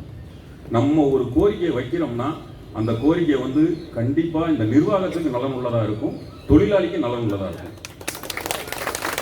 இந்த மொபைல் ஆப் பிரச்சனை, மொபைல் ஃபோன் வாங்கி கொடுக்கறது, இன்னைக்கு கம்ப்யூட்டர் 2007 வாங்கி கொடுத்த கம்ப்யூட்டர் ஒவ்வொருத்தருக்கும் மனசாட்சிப்படி சொல்லுங்க, அந்த கம்ப்யூட்டர்ல உள்ள பிஓ நம்பர் போட்டு அந்த போர்டு மட்டும்தான் மாறாம இருக்கும். வெளியில உள்ள அவுட்டர் கவர், உள்ள இருக்க மதர் போர்டை மாத்திருப்பீங்க, உள்ள இருக்கிற ஐசி மாத்திருப்பீங்க, உள்ள இருக்க எல்லாமே மாத்திருப்பீங்க. உங்களுக்கு தெரிஞ்சு அந்த கம்ப்யூட்டர் எப்படி இருக்குன்னா, ஒரு கொல்லம்பட்டியில ஒரு கொள்ளை வந்து புத்தம் புது சுத்தியல் வச்சிருப்பாராம். அவர் சொல்லுவாராம், இந்த சுத்தியல் தான் நாங்கள் 7 தலைமுறையாக பயன்படுத்துகிறோம். அப்போ அவருக்கு ரொம்ப ராசியான கொள்ளை. என்னப்பா கொல்லம்பட்டியில் இவ்வளவு புது சுத்தியல் 7 தலைமுறையாக பயன்படுத்துகிறேன்ற, அது எப்படிப்பா அவனால் பயன்படுத்த முடியும், புத்தம் புதுசாக இருக்கே அப்படின்னு. அப்போ அவர் சொன்னாராம், ஒரு 10 தடவை கைப்பிடி மாற்றிருப்போம், ஒரு 5 தடவை மேலே இருக்க அந்த சுத்தியலை மாற்றிருப்போம், மற்றபடி இந்த சுத்தியலை வந்து நாங்கள் 7 தலைமுறையாக யூஸ் பண்ணுறோம். இன்றைக்கி நம்ம கம்ப்யூட்டர் அந்த நிலைமை தான். நம்ம நாளைக்கு மொபைல் ஆப்பில் எடுக்கிறதுக்கு மொபைல் வேணும்னு கேட்குறோம். இந்த மொபைலை கொடுத்துட்டோம்னா அந்த மொபைலுக்கு டேட்டா போடணும், அந்த மொபைலை மெயின்டைன் பண்ணுறது எப்படி, அதை பற்றின ஒரு ஐடியாவும் நம்ம தெளிவாக வந்து மேனேஜ்மெண்ட்டுக்கிட்ட பேசணும்.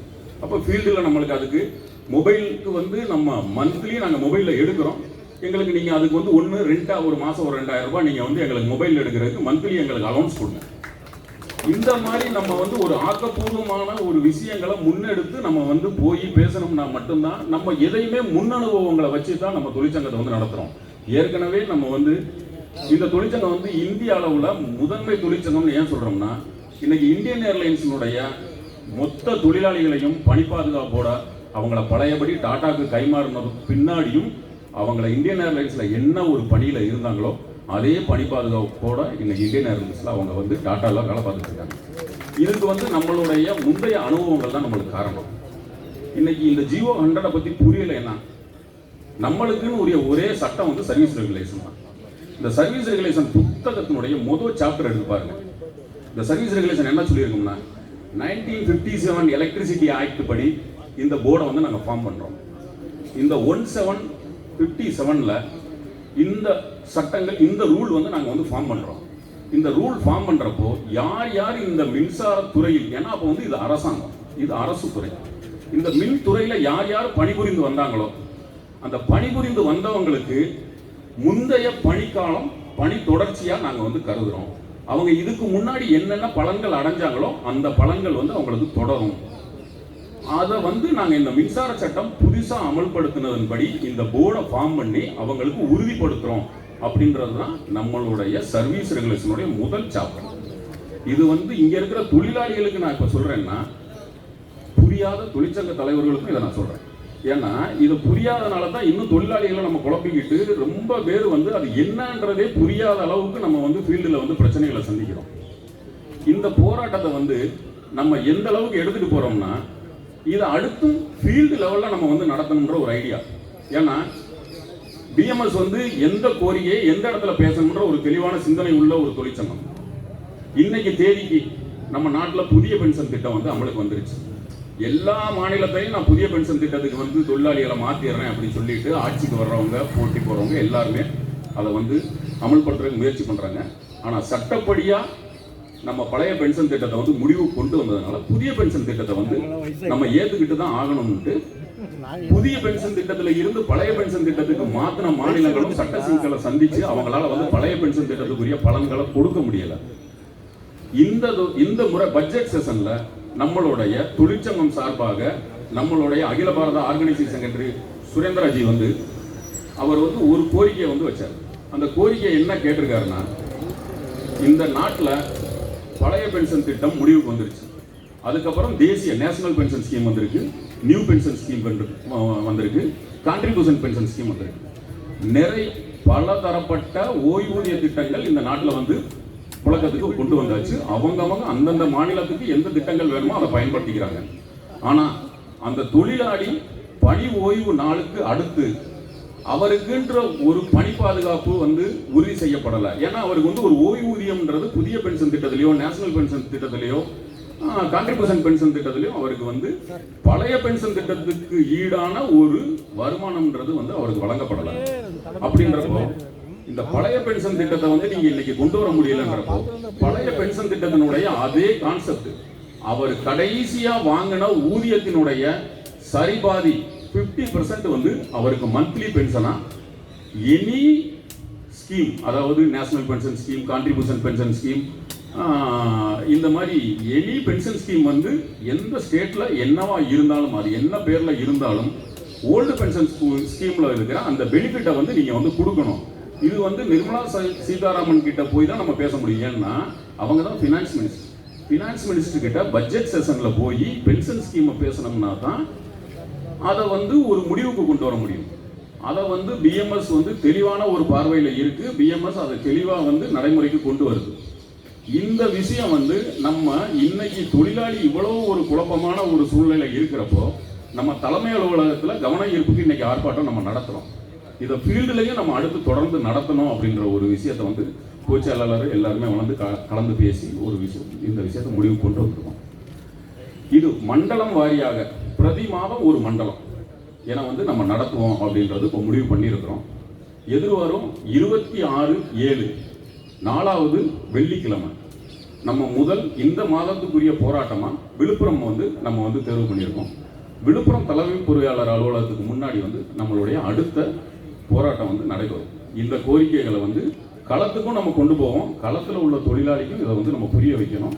அதனால இந்த போராட்டத்தினுடைய அடுத்த கட்டமாக நம்ம வந்து எல்லா மண்டலத்திலையும் இதை வந்து நடக்கிறதா முடிவு பண்ணியிருக்கோம். அடுத்து நம்மளோட சட்ட ஆலோசகர் பேச வேண்டியிருக்கு. அதனால முரளிகிருஷ்ணன்ஜி பேச வேண்டியிருக்கனால நான் என்னோட உரையை முடிச்சுக்கிறேன். நன்றி.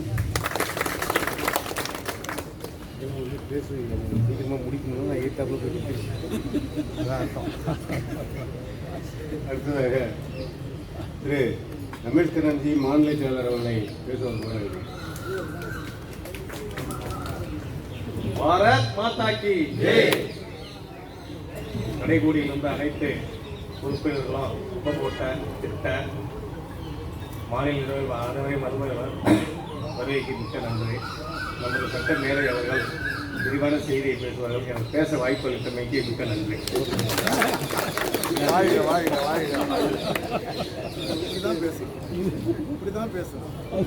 அடுத்ததாக பாரதிய மின் தொழிலாளர் சம்மேளனத்தினுடைய சட்ட ஆலோசகர் அப்படின்னு நீங்க நினைச்சிட்டு இருக்கீங்க. மின்சார வாரியத்துக்கும் சட்ட ஆலோசகர் தான். புதிய பிரச்சனைகளை மாட்டிக்கிட்டு எவனுமே முடியல. சட்ட ஆலோசகர் அவர்களை பேச வருமாறு அழைக்கின்றேன்.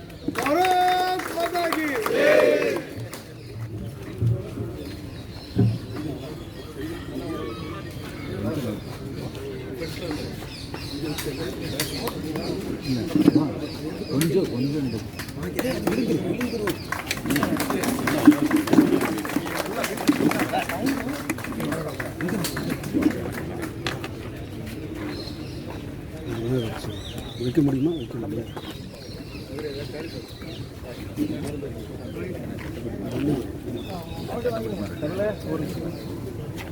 சரி விடு.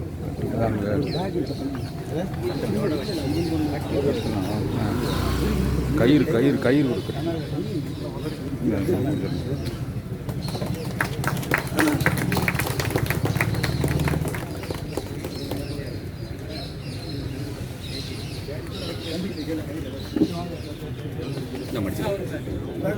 எனதருமை சகோதர சகோதரிகளே,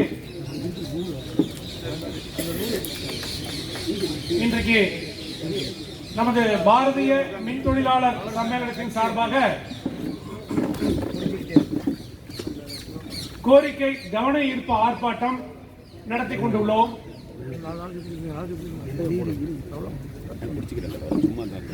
இன்று கோரிக்கை கவன ஈர்ப்பு ஆர்ப்பாட்டம் என்பதை வந்து நிறைய ஒரு கால அளவு கொடுத்து அதற்கு பிறகு வந்து நம்ம வந்து ஒரு ஆர்ப்பாட்டமாக இன்றைக்கு வெளியில நின்று நம்ம வந்து ஆர்ப்பாட்டம் செய்கின்றோம். நம்ம ஏனென்றால் கடந்த காலத்திலே மின்சார சட்டம் 2003 அடிப்படையிலே நடைபெற்றுக் கொண்டுள்ள ஒரு மாறுதலுக்கு உட்பட்டு என்றால் சட்டத்தின் அடிப்படையில் நடக்கக்கூடிய சில விஷயங்களுக்கு வந்து பாரதிய மின் தொழிலாளர் சம்மேளனம் தடையாக இருக்கக்கூடாது என்கின்ற ஒரு நல்லெண்ண அடிப்படையிலே நம்ம வந்து நிர்வாகத்தை வந்து செயல்படுத்த விட வேண்டும், அரசாங்கத்தையும் இந்த சட்டத்தை அமுல்படுத்த நம்ம வந்து தடையா இருக்கக்கூடாது அப்படிங்கிற ஒரு நல்ல எண்ணத்துல வந்து நம்ம அமைதியாக வந்து அரசுக்கும் சரி நிர்வாகத்திற்கும் சரி ஒரு சப்போர்ட்டிவா நம்ம இவ்வளவு நாள் நடந்து கொண்டு உள்ள இந்த விஷயங்களை எல்லாமே தொழிலாளர் விரோத விஷயங்களை எல்லாமே நம்ம வந்து பார்க்கும் பொழுது இனிமேல் பாரதிய மின் தொழிலாளர் சம்மேளனம் வந்து அமைதியாக இருந்தால் அது வந்து தொழிலாளர்களுடைய எதிர்காலத்திற்கு விரோதமாக முடியும் என்கின்ற அடிப்படையிலே இன்றைக்கு முதல் கட்ட போராட்டமாக இன்னைக்கு நடத்துறாங்க. முதல் கட்ட போராட்டமாக இன்னைக்கு வந்து இங்க நம்முடைய தலைமையகம் முன்பாக அரசாங்கத்திற்கும் நிர்வாகத்திற்கும் எச்சரிக்கை அளிக்கும் விதமாக இன்னைக்கு இந்த போராட்டம் நடத்துறோம். ஏனென்றால் அடிப்படையான ஒரு விஷயம் வந்து எல்லாருமே இப்ப வந்து புரிஞ்சுக்கணும்.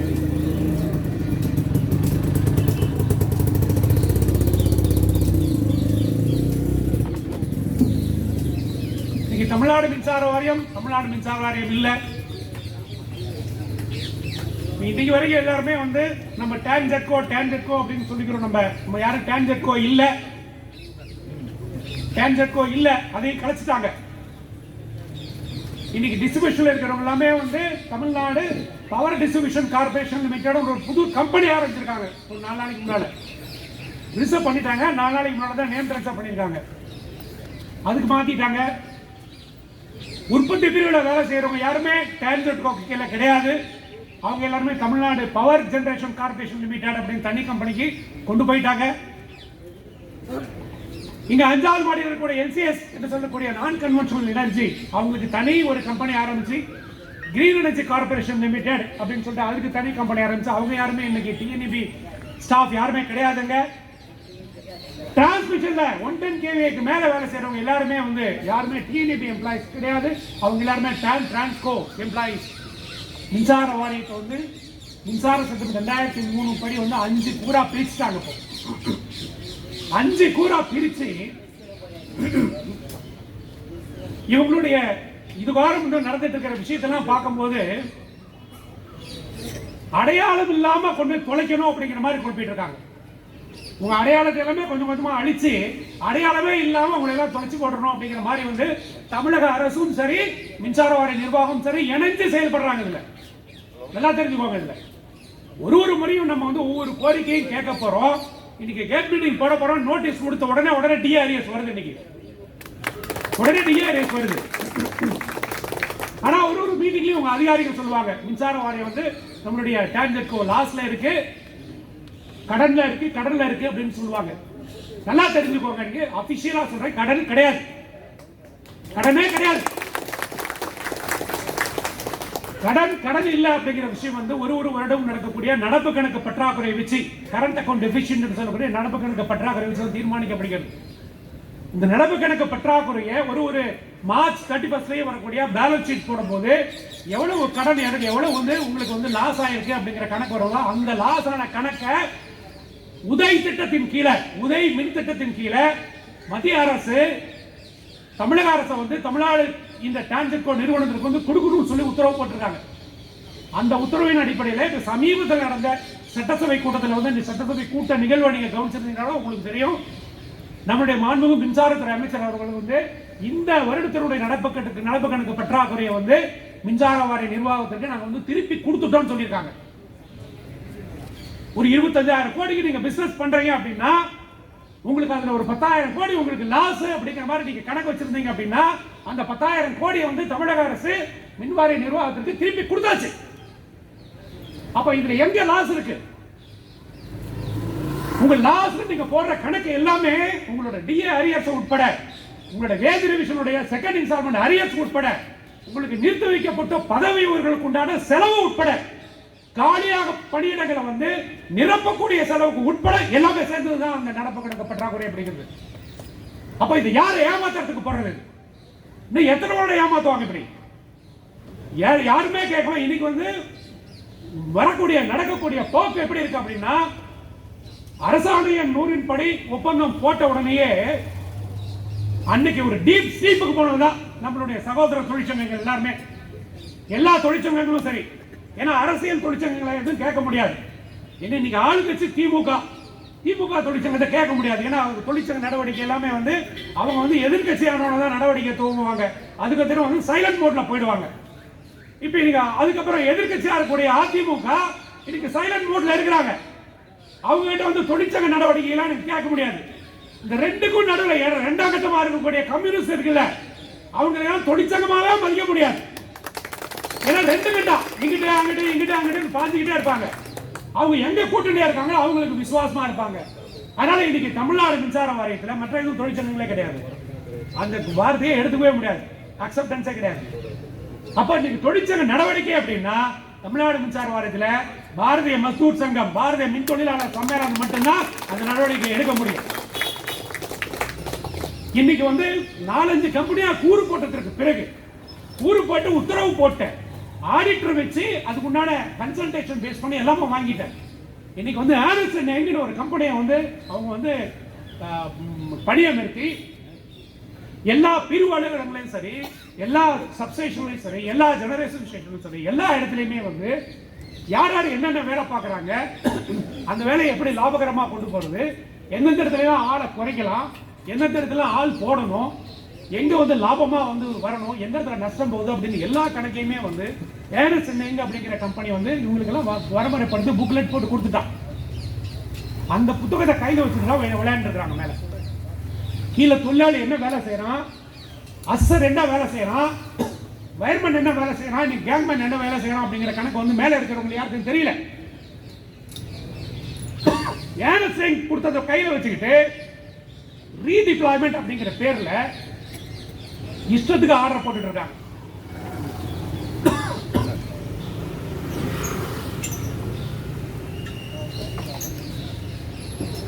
இவங்க போடுற ஒரு உத்தரவுக்கும் பின்னால எல்லாமே பேக் ஃபயர் ஆயிட்டு இருக்கு.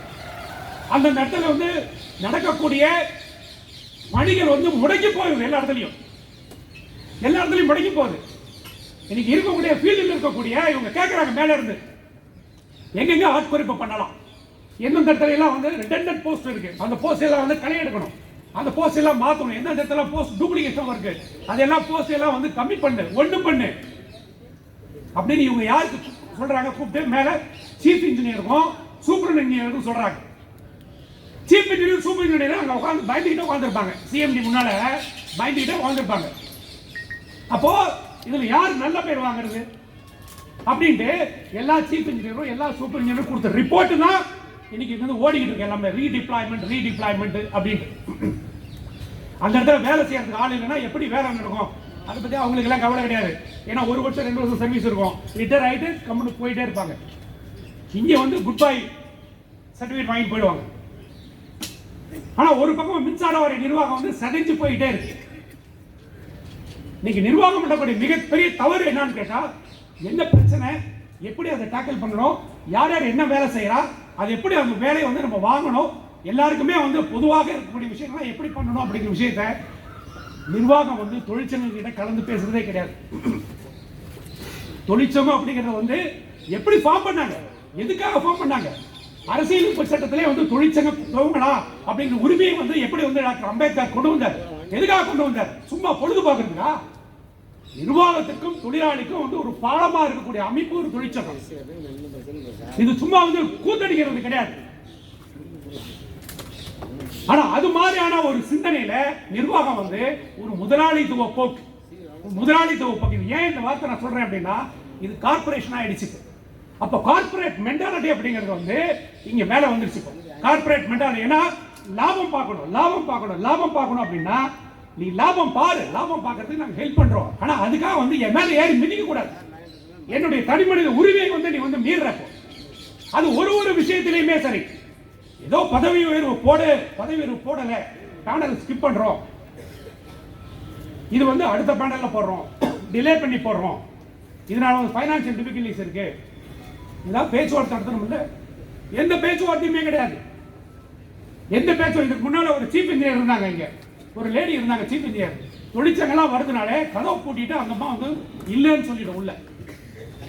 தொழிற்சங்கம்லாம் இந்த பக்கம் போயிட்டாங்கன்னா அந்த பக்கம் அப்படியே படியிறங்கி லிஃப்ட்ல வந்து வேக ஓடி போயிடும். ரிட்டையர் ஆகிற வரைக்கும் இப்படியே கண்ணாமூச்சி நடந்துட்டு இருந்துச்சு. ரிட்டையர் ஆகிற வரைக்குமே. அப்போ ஒரு இன்எஃபிஷியன்ட்டா ஒரு அட்மினிஸ்ட்ரேஷனை தொழிற்சங்கங்களோட பேச்சுவார்த்தை நடத்துறதுக்கு தகுதி இல்லாத அட்மினிஸ்ட்ரேஷன் வந்து நீ வந்து வளர்த்து வச்சுட்டு இருந்திருக்க இவ்வளவு நாளை. அது வந்து மின்சார வாரியத்தையே வந்து சிதைச்சிரும் அப்படிங்கிறது வந்து அரசாங்கத்தினுடைய கவனத்துக்கு தெரியணும். அரசாங்கத்தை வந்து கவனத்தில் எடுத்துக்கொள்வது இது சும்மா சாதாரண விஷயம் கிடையாது. ஏன்னா மின்சாரம் அப்படின்னா சாக்கடிக்கும். மின்சாரம் வந்து சாக்கடிக்கும். அரசாங்கங்கள் வந்து கவிழ்ந்த கதையெல்லாம் இதுல இருக்கு, ஒண்ணுமில்லாம போன கதையெல்லாம் இதுல இருக்கு. அதனால வந்து வேலை செய்யறதுக்கு ஆள் இல்லாம இன்னைக்கு எல்லா இடத்துலயும் வேலை நடக்குது. எல்லா இடத்துலயும் வேலை நடக்குது. ஒரே வயர்மேன் இருக்கா, ஒரு வயர்மேன் இருப்பான், 15,000 சர்வீஸ் இருக்கும். மெயின்டெனன்மெண்ட் 25 டிரான்ஸ்ஃபார்மர் மெயின்டெனன்மெண்ட் ஒரு வயர்மேன் சுத்திட்டு இருப்பான். 10,000 15,000 சர்வீஸ் இருக்கும். ஒரு அசஸர் பார்த்துட்டு இருக்கான். நடந்துகிட்டு இருக்கு, எல்லாமே நடந்துகிட்டு இருக்கு அப்படிங்கிறதுனால தொடர்ந்து அது நடந்துரும் அப்படிங்கிற நம்பிக்கை இருந்து அப்படின்னா ஒரு நாள் பிரேக் பண்ணா அப்படின்னா ஒரு நாள் பிரேக் பண்ணா அப்படின்னா கண்ட்ரோல் ஆயிடும். அப்ப அரசாங்கமே தெருவுக்கு வந்துடும். ஏன்னா எச்சரிக்கை பண்ண விரும்புறேன் நான். இவங்க நினைக்கிறாங்க இவங்களுக்கு வந்து இங்க சிட்டி இருக்கு இல்லையா, மெட்ரோ சிட்டி இருக்கு இல்லையா, அது மட்டும்தான் இவங்களுக்கு அரசாங்கம் நினைக்குது. இந்த அரசாங்கம் இந்த மெட்ரோ சிட்டி மட்டும்தான் அரசாங்கம் அப்படிங்கிறது இந்த அரசாங்கத்தினுடைய இது. இங்க மட்டும்தான் எல்லாம், இங்க மட்டும்தான் கரண்டா கட் ஆகக்கூடாது, இங்க மட்டும்தான் 100% ரீடிங் எடுக்கணும், இங்க மட்டும்தான் எல்லாம் இருக்கும். ஆனா எல்லா குப்பையும் இங்கதான் இருக்குது, எல்லா ஊழலும் இங்கதான் இருக்குது. இவன் ரெவென்யூ ஆக்குபேஷனுக்கு இந்த எல்லை விட்டு அந்த பக்கம் வந்துருவான். ஆனா எல்லா ஊழலுக்கும் இங்கதான் இருக்கும். ஏன்னா இங்க எல்லாருமே வந்து மினிஸ்டருக்கு தெரிஞ்சவனா இருப்பான், மினிஸ்டர் பிஆக்கு தெரிஞ்சவனா இருப்பான், இல்ல மேல இருக்க சீஃப் இன்ஜினியராக தெரிஞ்சவனா இருப்பான். இவங்கெல்லாம் யாருமே பண்ண முடியாது. அப்ப யார் வேலை செய்யணும்? டிஸ்ட்ரிபியூஷன்ல கீழே இருக்கிறவங்க மட்டும் தான் வேலை செய்யணும். யார் என்ஜாய் பண்றது? நீ மேல உட்காந்து என்ஜாய் பண்ண முடியும். இது இனிமே நடக்காது. ஏன்னா நமக்கு வந்து அடிப்படையான விஷயம் போன செட்டில்மெண்ட்ல வேதிர விஷயம் செட்டில்மெண்ட் என்ன அக்செப்ட் பண்ணிக்கிட்ட போ 3 மாசத்துக்குள்ள ஒர்க் லோட் செட்டில்மெண்ட்.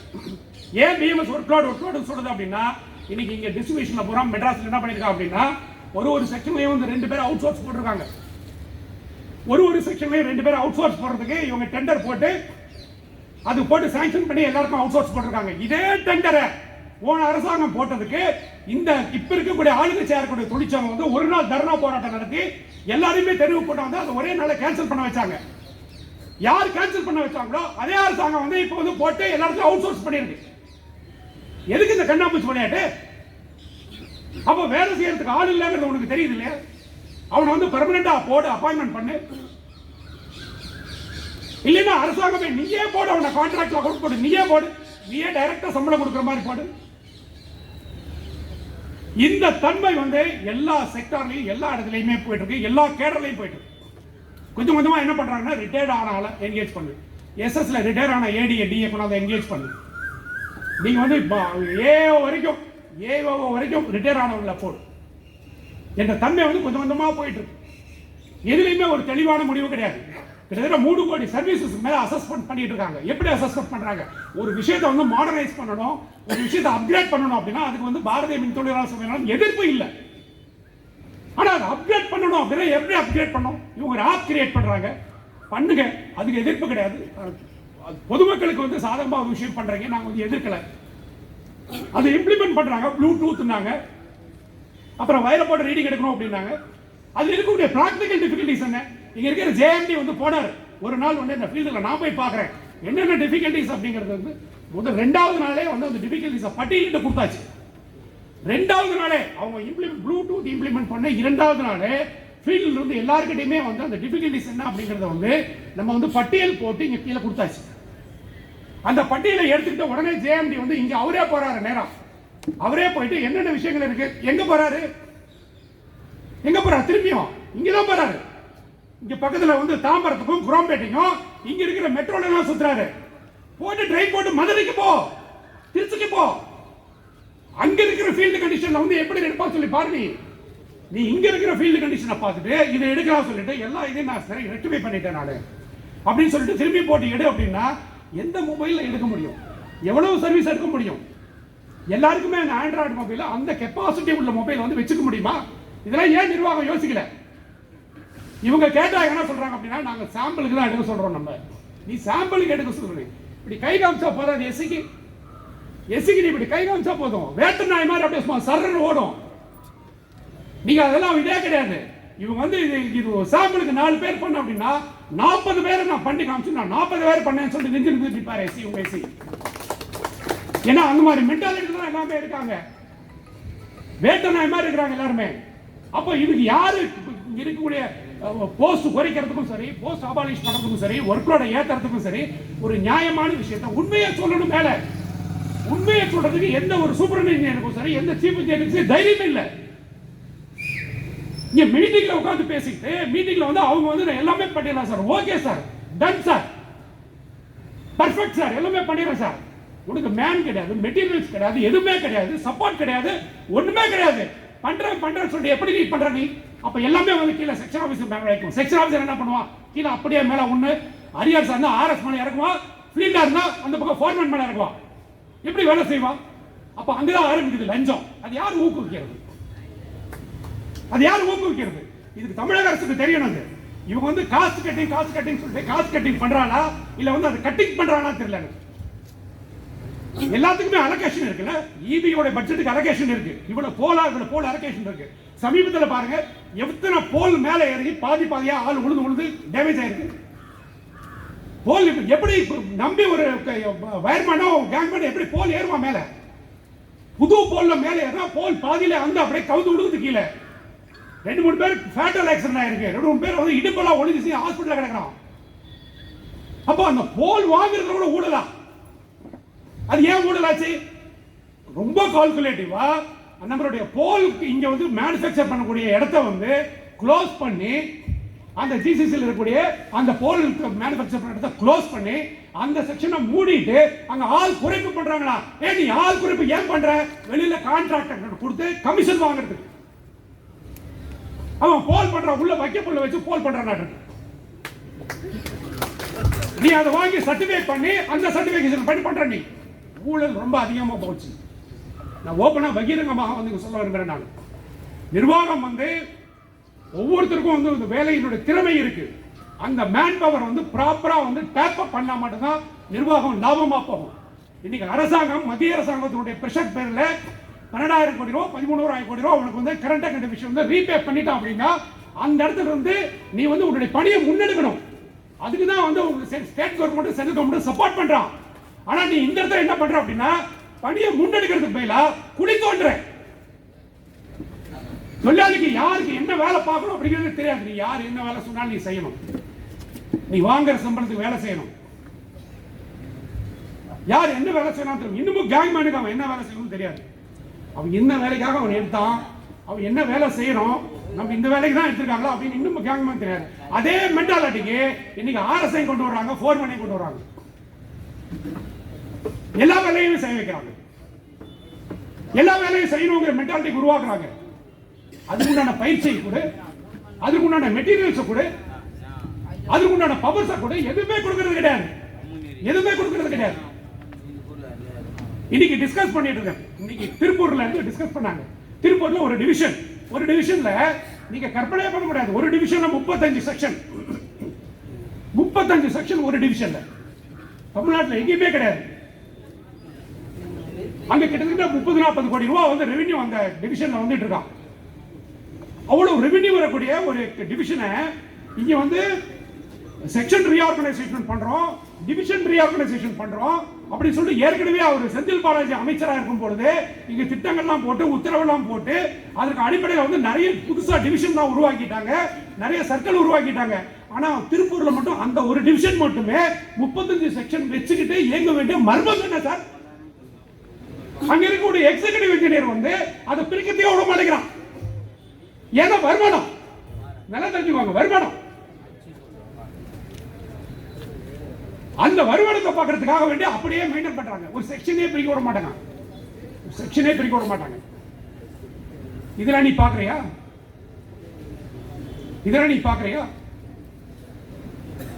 ஆனா கேங்மேன் வந்து படிச்சானா நீ வந்து வேலைக்கு வரக்கூடாது. நீ படிக்காம அப்படியே தான் இருக்கணும். அசஸர் ஐயா ஆனாலும் நீ ரீடிங் எடுத்துட்டு தான் இருக்கணும். சமீபத்தில் ஆர்டர் பண்றான். நீ ஆர்எஸ்ஆ சேர்ந்தா கூட தேவைப்பட்டா நீ ரீடிங் எடுக்கணும். இவரு அண்டர் செக்ரட்டரியா இருந்தா செக்ரட்டரியா இருந்து சேர்மனா வந்திருக்காரு. நீ சேர்மனா இருந்தாலும் செக்ரட்டரி வேலை பார்க்கணும் சொல்லி உத்தரவு ஒன்று போடலாமா? பிரின்சிபல் செக்ரட்டரியா இருந்து சேர்மனா இருந்தாலும் அந்த வேலையை நீ சேர்ந்தா பார்க்கணும் போடலாமா? இங்க இருக்கிற அதிகாரிகளுக்கு எல்லாமே அது மாதிரி போடலாமா? சீஃப் இன்ஜினியரா இருந்தாலும் நீ வந்து ஏஐ வேலை பார்க்கணும் அப்படி போடலாமா? ப்ரமோஷன் எது கொடுக்குறாங்க? வயசாச்சுன்னு தான் கொடுப்பாங்க. வயசாச்சு, மெச்சூரிட்டி வந்துடும், எக்ஸ்பீரியன்ஸ் வந்துடும், அது பேஸ் பண்ணி 4 பேர்கிட்ட வேலை வாங்கக்கூடிய திறமை வந்துடும், அது பேஸ் பண்ணி பப்ளிக்கை ஃபேஸ் பண்ணுவாரு அப்படிங்கிறது தான் கொடுக்குறது ப்ரமோஷன். ஆனால் அந்த திறமையை எதையுமே யூஸ் பண்ணிக்காம நீ வந்து ஒரு ஒரு ஒரு சின்ன ஒரு பிஸ்னஸ் கணக்கு, ஒரு பிஸ்னஸ் கணக்கு நீங்கள் வந்து ஒரு ஹையர் பொசிஷனில் இருக்கிறவர் வந்து ஹையர் பொசிஷனில் இருக்கக்கூடிய ரெவன்யூ சூப்பர்வைசர் இல்லைன்னா இன்ஸ்பெக்டர் ஆஃப் அசஸ்மெண்ட் வச்சுக்கோங்க, அவரை வந்து லோயர் பொசிஷனில் இருக்கக்கூடிய ஒரு அசஸர், குறைந்த சம்பளத்துக்கு வேலை செய்யக்கூடிய ஒரு அசஸர், அந்த அசஸரோட வேலையில் வந்து நீ வேலை செய்ய அப்படின்னு அதிகமாக சம்பளம், அதோட சம்பளம் அதிகமாக இருக்கும், கொஞ்சமாக இருந்தாலும் அதிகம் தான். அந்த அதிகமாக இருக்கக்கூடிய ஐஏவை குறைஞ்ச வேலையில் இருக்கக்கூடிய அசஸர் வேலை செஞ்சா இது வந்து கம்பெனிக்கு லாஸா கெயினா சார்? அது இந்த கணக்கு தெரியாதா உங்களுக்கு? எத்தனை ஆயிரம் பேர் ஐயா வாங்கின ரீடிங் எடுத்துட்டு இருக்கான். அது ரீடிங் எடுக்க கம்பெனிக்கு லாஸ், கம்பெனிக்கு லாஸ். இது எல்லாமே உணரல, இன்னும் அரசாங்கமும் உணரல, இவங்களும் உணரல. ஏன்னா இன்னைக்கு எது நோக்கி போயிட்டு இருக்கு அப்படின்னா உங்களுக்கு எல்லாம் தெரியாது, நிறைய விஷயம் தெரியாது. அரசாங்கங்கள் போடக்கூடிய உத்தரவை இங்க எதுவுமே இவங்க நடைமுறைப்படுத்துறது இல்லை. எதுவுமே முக்கியமா அரசாங்கம் வந்து வாரிசு வேலைக்கு வந்து கொள்கை முடிவு எடுக்கிறாங்க. வெல்ஃபேர் ஆக்டிவிட்டிஸ் அரசாங்கம் வந்து பொதுமக்களுக்கு பண்ணக்கூடிய நிறைய சலுகையில கொள்கை முடிவு எடுக்கிறாங்க. ரீசெண்டா வந்து ஜியோ நம்பர் 33 சொல்லி டிசம்பர் 2023 போட்டாங்க. உங்களுக்கு நிறைய பேருக்கு தெரியறதுக்கு வாய்ப்பு இல்லை. இது வந்து அரசாங்கத்தோட வெல்ஃபேர், இதை கண்டிப்பா நீ இம்ப்ளிமெண்ட் பண்ணணும். அது என்ன சொல்லியிருக்கு அப்படின்னா, அரசு ஊழியர் இறந்து அவருடைய வாரிசு வந்து 12 வயசு ஆகலன்னு வச்சுக்கோங்க, 18 வயசு ஆகல, நீ அப்ளிகேஷன் போட்டேன்னா உனக்கு 18 வயசு ஆகல அப்படின்னு ரிட்டர்ன் பண்ணிடுவான். அப்புறம் நீ அப்ளிகேஷன் போடுவ, அப்ப 3 வருஷம் ஆயிடும். அப்ப நீ அப்ளிகேஷன் போடும்போது நீ அப்புறம் 18 வயசு ஆனதுக்கு பிறகு அப்ளை பண்ண அப்படின்னா நீ 3 வருஷத்துக்குள்ள அப்ளை பண்ணல அப்படின்னு சொல்லி ரிட்டர்ன் பண்ணிடுவான். இந்த 2 பேரும் இருக்கக்கூடிய சிக்கலை இந்த தடவை தீர்த்து விட்டுருக்காங்க கவர்மெண்ட். தீர்த்துட்டு நீ எப்ப வேணா அப்ளை பண்ணலாம், ஆனா 18 வயசு வரைக்கும் தான், 18 வயசு கழிச்சா உனக்கு வந்து வேலை கொடுக்கணும் அப்படின்னு போட்டான். அப்போ 18 இயர்ஸ் கழிச்சு நீ அப்ளை பண்ணா உனக்கு வேலை கிடைக்கும். கவர்மெண்ட் போட்டிருக்கான். இப்போ இன்னைக்கு 10 லட்சத்துக்கு மேல இருக்கக்கூடிய அரசு ஊழியர்களுக்கு எல்லாமே அந்த பெனிஃபிட் இருக்கு. ஆனா இங்க இருக்கக்கூடிய 85,000 தொழிலாளிக்கு வந்து அந்த பெனிஃபிட் வரக்கூடாது, அரசாங்கத்தினுடைய வெல்ஃபேர் மெஷர்ஸ் வந்து இம்ப்ளிமெண்ட் பண்ணக்கூடாதுன்னு சொல்லி இங்க வேலை பார்க்குறீங்க. அரசாங்கம் கவனிக்கலையா? மின்சாரத்துறை அமைச்சருக்கு ஒன்றும் தெரியலையா? It's very big welfare measure. அது ஏன் இம்ப்ளிமெண்ட் பண்ணல? இன்னும் அதே இம்ப்ளிமெண்ட் பண்ணல. அரசாங்கம் வந்து எல்லா செக்டார்லயும் வந்து ஐடி டிவிஷன் ஃபார்ம் பண்றான், ஜியோ இஷ்யூ பண்றான். ஐடி டிவிஷன் அப்படின்னு ஒரு ஜியோ இஷ்யூ பண்றான். கம்ப்யூட்டர் எல்லாமே கணினிமயமாச்சு, அதுக்கு தனியா வந்து அவங்க பர்ஃபார்மன்ஸ் ஓரியன்டா அந்த ப்ரொஃபஷனல்ஸ் உள்ள கொண்டு வரணும், ஐடி படிச்சவங்களை உள்ள கொண்டு வரணும் அப்படின்னு சொல்லி அவங்க ஜியோ இஷ்யூ பண்ணி அந்த ஜியோவை நடைமுறைப்படுத்தி எல்லா டிவிஷன்லையும், அதாவது அவங்களுடைய எல்லா செக்டார்லையும் வந்து இம்ப்ளிமெண்ட் பண்ணி அது எப்படி பண்ணணுங்கிறது கொடுத்துருக்காங்க ஜியோ. இன்னும் இங்க இம்ப்ளிமெண்ட் பண்ண மாட்டேங்கிறாங்க. இது இம்ப்ளிமெண்ட் பண்ணி இருக்கு முன்னாடி இருந்த எந்த அரசாங்கத்தில் யார் இம்ப்ளிமெண்ட் பண்ணாங்களோ அந்த சேர்மன் வந்து இங்க இம்ப்ளிமெண்ட் பண்ணாரு. அதை இங்க இம்ப்ளிமெண்ட் பண்ணி அப்ப நம்ம எடுத்த அந்த போராட்டத்தினோட அடிப்படையில் அசிஸ்டன்ட் ப்ரோக்ராமர் ஒரு போஸ்ட் கிரியேட் பண்ணாங்க. அசிஸ்டன்ட் ப்ரோக்ராமர் ஒரு போஸ்ட் கிரியேட் பண்ணிட்டு ஒரு 48 போஸ்ட் கிரியேட் பண்ணாங்க. எப்போ 10 வருஷம் ஆச்சு. 10 வருஷம் ஆச்சு. இங்க வந்து ஐடி டிவிஷன் சொல்லி சொல்றாங்க. ஆனா அங்க இருக்கிற சீஃப் இன்ஜினியருக்கு கம்ப்யூட்டர் தெரியாது. அங்க இருக்கிற முக்கால்வாசி ஆபீசருக்கு கம்ப்யூட்டர் தெரியாது. ஆனா கம்ப்யூட்டர் தெரிஞ்சவங்க எவனுமே ப்ரொமோஷன் கொடுக்க கூடாதுன்னு சொல்லி அப்படியே கட்டி வச்சிருக்காங்க. யார் கட்டி வச்சிருக்கா? Chief engineer ID. எங்க விளங்குது? எப்படி விளங்கும்? இன்னைக்கு ஃபீல்டில் வந்து முக்கால்வாசி பேருக்கு கம்ப்யூட்டர் இன்ஜினியர்ஸுக்கு மேனேஜர்ஸுக்கு இஆர்பி தெரியல. இஆர்பி வந்து சரியா ஆபரேட் பண்ணாதனால, இஆர்பியில் இருக்கக்கூடிய குளறுபடியினால இந்த மாசம் வந்து பெரிய அளவுல குளறுபடி நடந்திருக்கு. பெரிய அளவுல குளறுபடி. சப்சிஸ்டன்ஸ் அலவன்ஸ் சொல்லுவாங்க. சஸ்பென்ஷன் பண்ணினா உங்களுக்கு அலவன்ஸ் கொடுக்கிறது சப்சிஸ்டன்ஸ் அலவன்ஸ். அந்த சப்சிஸ்டன்ஸ் அலவன்ஸ் கிட்டத்தட்ட 4-5 மாசமா சஸ்பெண்ட் ஆனவங்களுக்கு ஒருத்தனு கூட போவே இல்லை. ஒருத்தனு கூட போல. அது என்னன்னு சொல்லி உள்ள போய் பார்த்தா இஆர்பில தப்பு தப்பா போட்டிருக்காங்க. இஆர்பில எப்படி போடுறதுன்னு தெரியல, இஆர்பில என்ன பண்றது தெரியல. இப்ப இஆர்பில எதுவுமே தெரியல. ஆனா இஆர்பில எப்படி வேலை செய்யணும்னு தெரிஞ்சவன அவனுக்கு வேலை கொடுக்க கூடாது சொல்லி முடக்கி வச்சிருக்காங்க நிர்வாகம். இது நிர்வாகம் விலகுமா? எதுக்காக அரசு உத்தரவு போடுற? இது தனி அரசாங்கம் நடக்குதுங்க, இது தனி அரசாங்கம் நடக்குதுங்க. இது யாருமே கேட்கறதுக்கான இல்லையா? பிஎம்எஸ் கேட்கும், பிஎம்எஸ் கேட்கும். கேட்க இன்னைக்கு ஆரம்பிச்சிருக்கு. இது முதல் கட்டம். அதனால சொல்றேன், இது முதல் கட்ட போராட்டம். இந்த போராட்டம் வந்து இன்னும் தொடரும். இந்த போராட்டம் தொடரும். அடுத்த கட்ட போராட்டத்தை வந்து நம்மளுடைய பொதுச் செயலாளர் தலைவர்கள் அவங்க கலந்து பேசி அனௌன்ஸ் பண்ணிருக்காங்க 26ஆம் தேதி அன்னைக்கு விழுப்புரத்தில் அப்படின்ட்டு. விழுப்புரத்தில் இருந்து அடுத்த போராட்டம் எந்த மண்டலத்தில் எந்த டேட்ஸ்ல அங்க அனௌன்ஸ் பண்ணுவாங்க. கோரிக்கைகள் எல்லாமே நிறைவேற வரைக்குமே, இந்த ஒர்க் லோட் ஒப்பந்தத்தை வந்து பூர்த்தியா அவங்க போடுற வரைக்குமே, செகண்ட் இன்ஸ்டால்மெண்ட் அரியர்ஸ் உடனே கொடுக்கிற வரைக்குமே போராட்டம் தொடரும். ஏன்னா இது வேற வழியே கிடையாது, இது வேற வழியே கிடையாது. அவங்களுக்கு உணர வைக்கணும், இவங்களுக்கெல்லாம் உணர வைக்கணும். இதுல இருக்கக்கூடிய டிஃபிகல்டிஸ் என்னங்கிறத உணர வைக்கணும். இவங்க என்ன நினைக்கிறாங்க, ரீடிங் வந்து எடுக்கிறது அதுல வந்து ஒரு உங்களுக்கு அந்த ப்ளூடூத்ல பிரச்சனை. அதுல நிறைய பேர் பேசுவாங்க என்கிட்ட. அதுல வந்து ரீடிங் எடுக்கும்போது ஒரு பர்டிகுலர் செக்ஷன்ல நல்லா தெரிஞ்சுக்குவாங்க. ஏன்னா இவங்களுக்கு கேட்கணும், அதனால தான் சொல்றேன். ஒரு பர்டிகுலர் செக்ஷன்ல, செக்ஷன் பேரை சொல்ல விரும்பல, எக்ஸ்ட்ராடினரியா வந்து ப்ளூடூத்ல வந்து சர்வீஸ் ஆயிட்டு இருக்கு, ஆன்லைன்ல டைரக்டா பில் ஆயிட்டு இருக்கு, எக்ஸ்ட்ராடினரி ஆயிட்டு இருக்கு. அதாவது பர்ஃபார்மன்ஸ் மார்க்கா வைக்கிறாங்க. நல்லா தெரிஞ்சுக்குவாங்க, அந்த இடத்துல பர்ஃபார்மன்ஸ் மார்க்கா வைக்கிறாங்க. ஓ இந்த இடத்துல வந்து இவர் இவ்வளவு எடுக்க முடியுது, அப்போ இந்த இடத்துல ஏன் அவன் எடுக்க முடியல, எப்படி முடியல அப்படின்னு சொல்லி அந்த பர்ஃபார்மன்ஸ் மார்க் வச்சு அதை உள்ள போறாங்க. அதை வச்சு எல்லாருக்கிட்டுமே வந்து ப்ரெஷர் கொடுக்குறாங்க. இங்க எடு, இங்க ஆன்லைன்ல போடு, இங்க ஏன் டைரக்டா போடுற, இது மாதிரி ப்ரெஷர் கொடுக்குறாங்க. அதுக்கப்புறம் அதை என்கொயரி பண்ணி பார்த்தா அந்த இடத்துல நம்பால வந்து தனியா வந்து ஒரு ஆளை வச்சு ரீடிங் எடுக்கிறான். யாரு? ஒரு கம்ப்யூட்டர் தெரிஞ்ச ஒரு பையனை வச்சு அந்த இடத்துல வந்து ரீடிங் நடக்குது. எதுக்கு? அவனுக்கு இது தெரியல. நீ அவனை எத்த ஆகணும் சொல்லி அவன் தலைமையில பாறாங்களை தூக்கி வைக்கும்போது என்ன பண்ணுவான்? நீ கையில கொடுத்து எத்ததான் ஆகணும் நீ. அப்படி போட்டு வேற வழியா கிடையாது. அந்த ப்ளூடூத்தையும் வயரிங் ஜோப்ல போட்டுட்டு போயிட்டு அந்த பக்கம் ஒரு ஆளை பையனை வச்சுக்கிட்டு அவன் பிளஸ் பையனை வச்சு அவன் எடுக்கிறான், அவன் அடிச்சு நோக்கிறான். அதான் பர்ஃபார்மன்ஸ் மார்க்கரிங்க.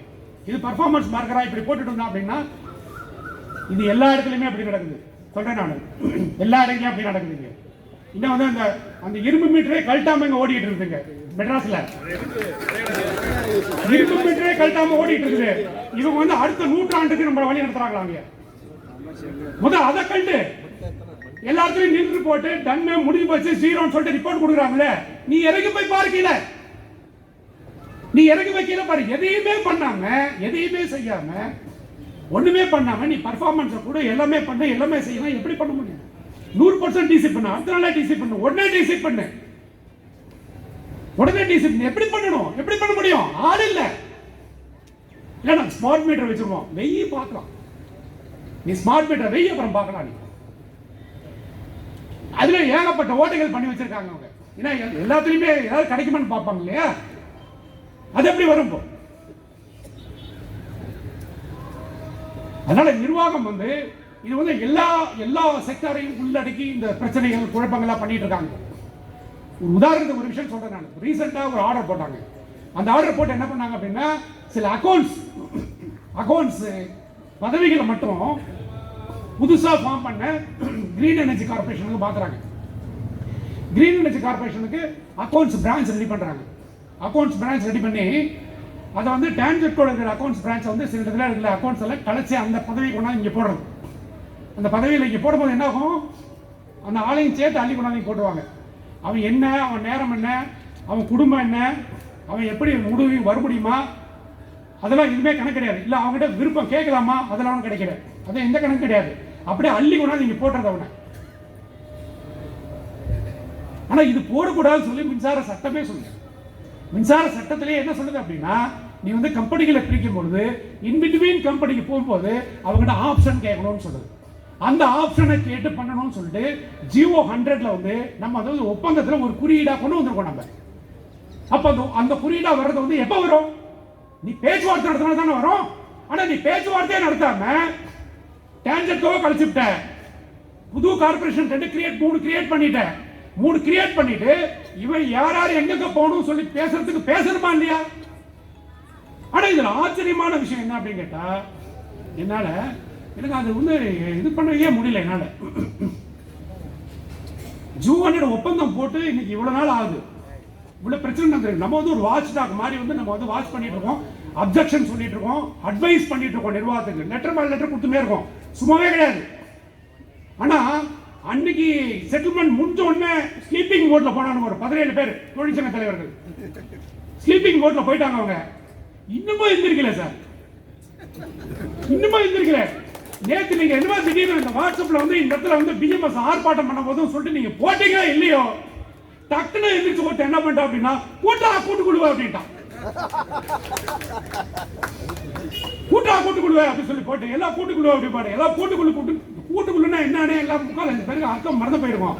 இப்போ ஒவ்வொருத்தரையும் சொல்லி ஞாபகப்பட்டு கூட்டுக்குழுவ கூட்டு நினைச்சா, ஐயோ தொழிலாளி பிரச்சனையை வந்து நம்ம முன்னெடுக்கிறோம், இவன் கூட்டுக்குழு கூட்டினா எல்லாமே வந்து ஒண்ணுமில்லாம போயிடும்.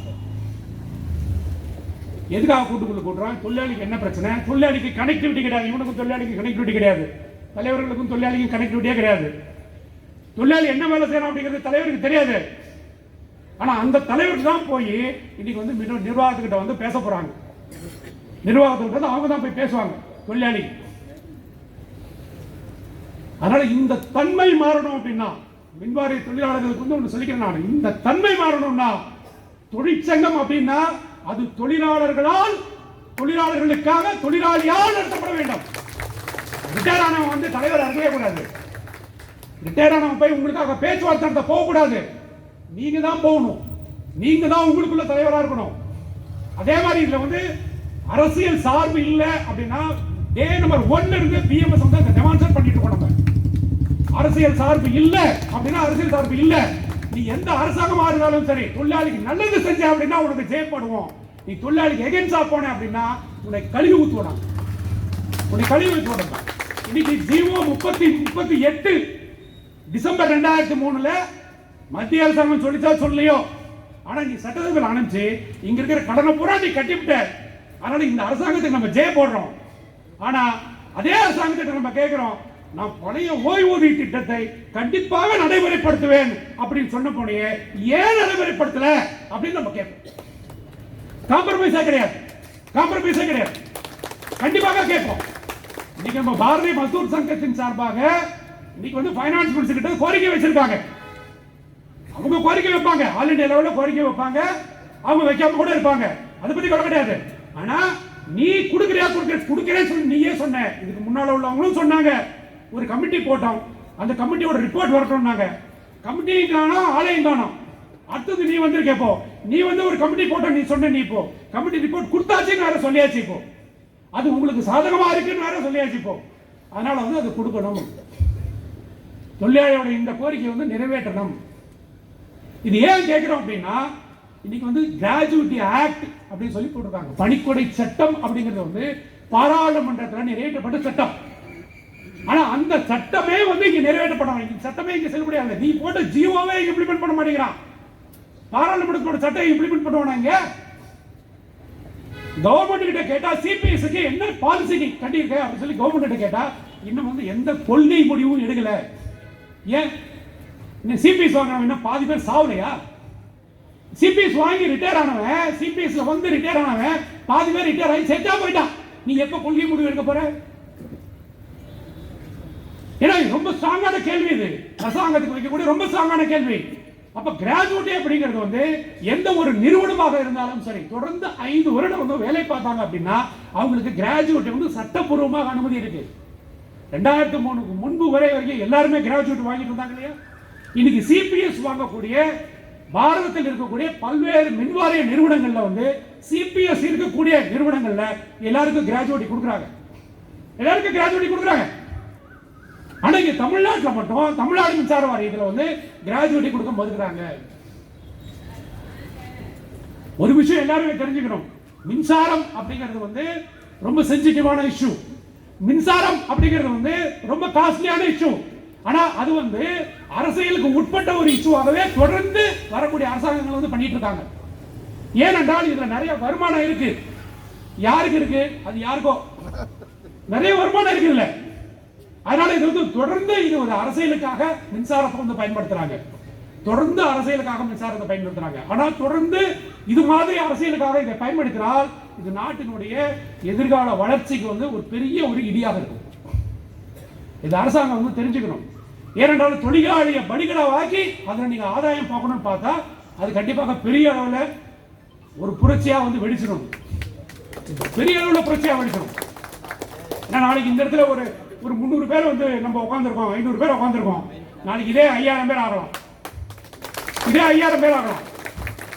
அப்ப அந்த மாதிரி வந்துச்சு அப்படின்னா கண்டிப்பாக வந்து தொடர்ந்து தொழிலாளி வந்து புறக்கணிக்கப்பட்டா அப்படிங்கிற ஒரு மனோநிலைக்கு வந்து தொழிலாளி நீங்க கொண்டு போனீங்க அப்படின்னா அது வந்து நான் தயவு செய்து அரசியல் பேசுறேன்னு நினைக்காதீங்க. அது உங்களுடைய அரசியல் எதிர்காலத்திற்கு வந்து ஒரு ரிஃப்ளெக்ட் ஆகும். டெஃபினட்டா அது மாற்ற முடியாது, யாராலையும் மாற்ற முடியாது, தொடர்ந்து மாற்ற முடியாது. தொடர்ந்து நீங்க புறக்கணிக்கப்படுறீங்க அப்படிங்கிற மனசு வந்து இன்னைக்கு அரசு ஊழியர் மத்தியிலையும் மின்வாரிய ஊழியர் மத்தியிலும் ஏற்கனவே டிரான்ஸ்போர்ட் ஊழியர் மத்தியில வந்துருச்சு. அவங்க மத்தியில வந்துருச்சு. ஏன்னு கேட்டீங்கன்னா அவன் போட்ட பணமே அவனுக்கு வரல. சிபிஎஸ்ல அவன் போட்ட பணம் இருக்கு இல்லையா, அதுவே அவனுக்கு வரல. அது வராம வந்து கோர்ட் படி ஆடிட்டு இருக்கான். கோர்ட்ல சொல்லியும் வரல, ஹைகோர்ட் சொல்லியும் வரல, சுப்ரீம் கோர்ட்டுக்கு போனா அங்க சொல்லியும் வரல. வர்றதுக்கு இருந்தாதான் சார் வந்து எல்லாம் காலி பண்ணிட்டாங்க, எல்லாம் காலி பண்ணிட்டாங்க. இது ஏன்னா டிரான்ஸ்போர்ட்டை வந்து இங்க இபியோட நான் கனெக்ட் பண்ணி ஏன் நான் சொல்றேன் அப்படின்னா இங்க நீங்க கட்டுற சிபிஎஸ் பணம் இங்க இல்ல.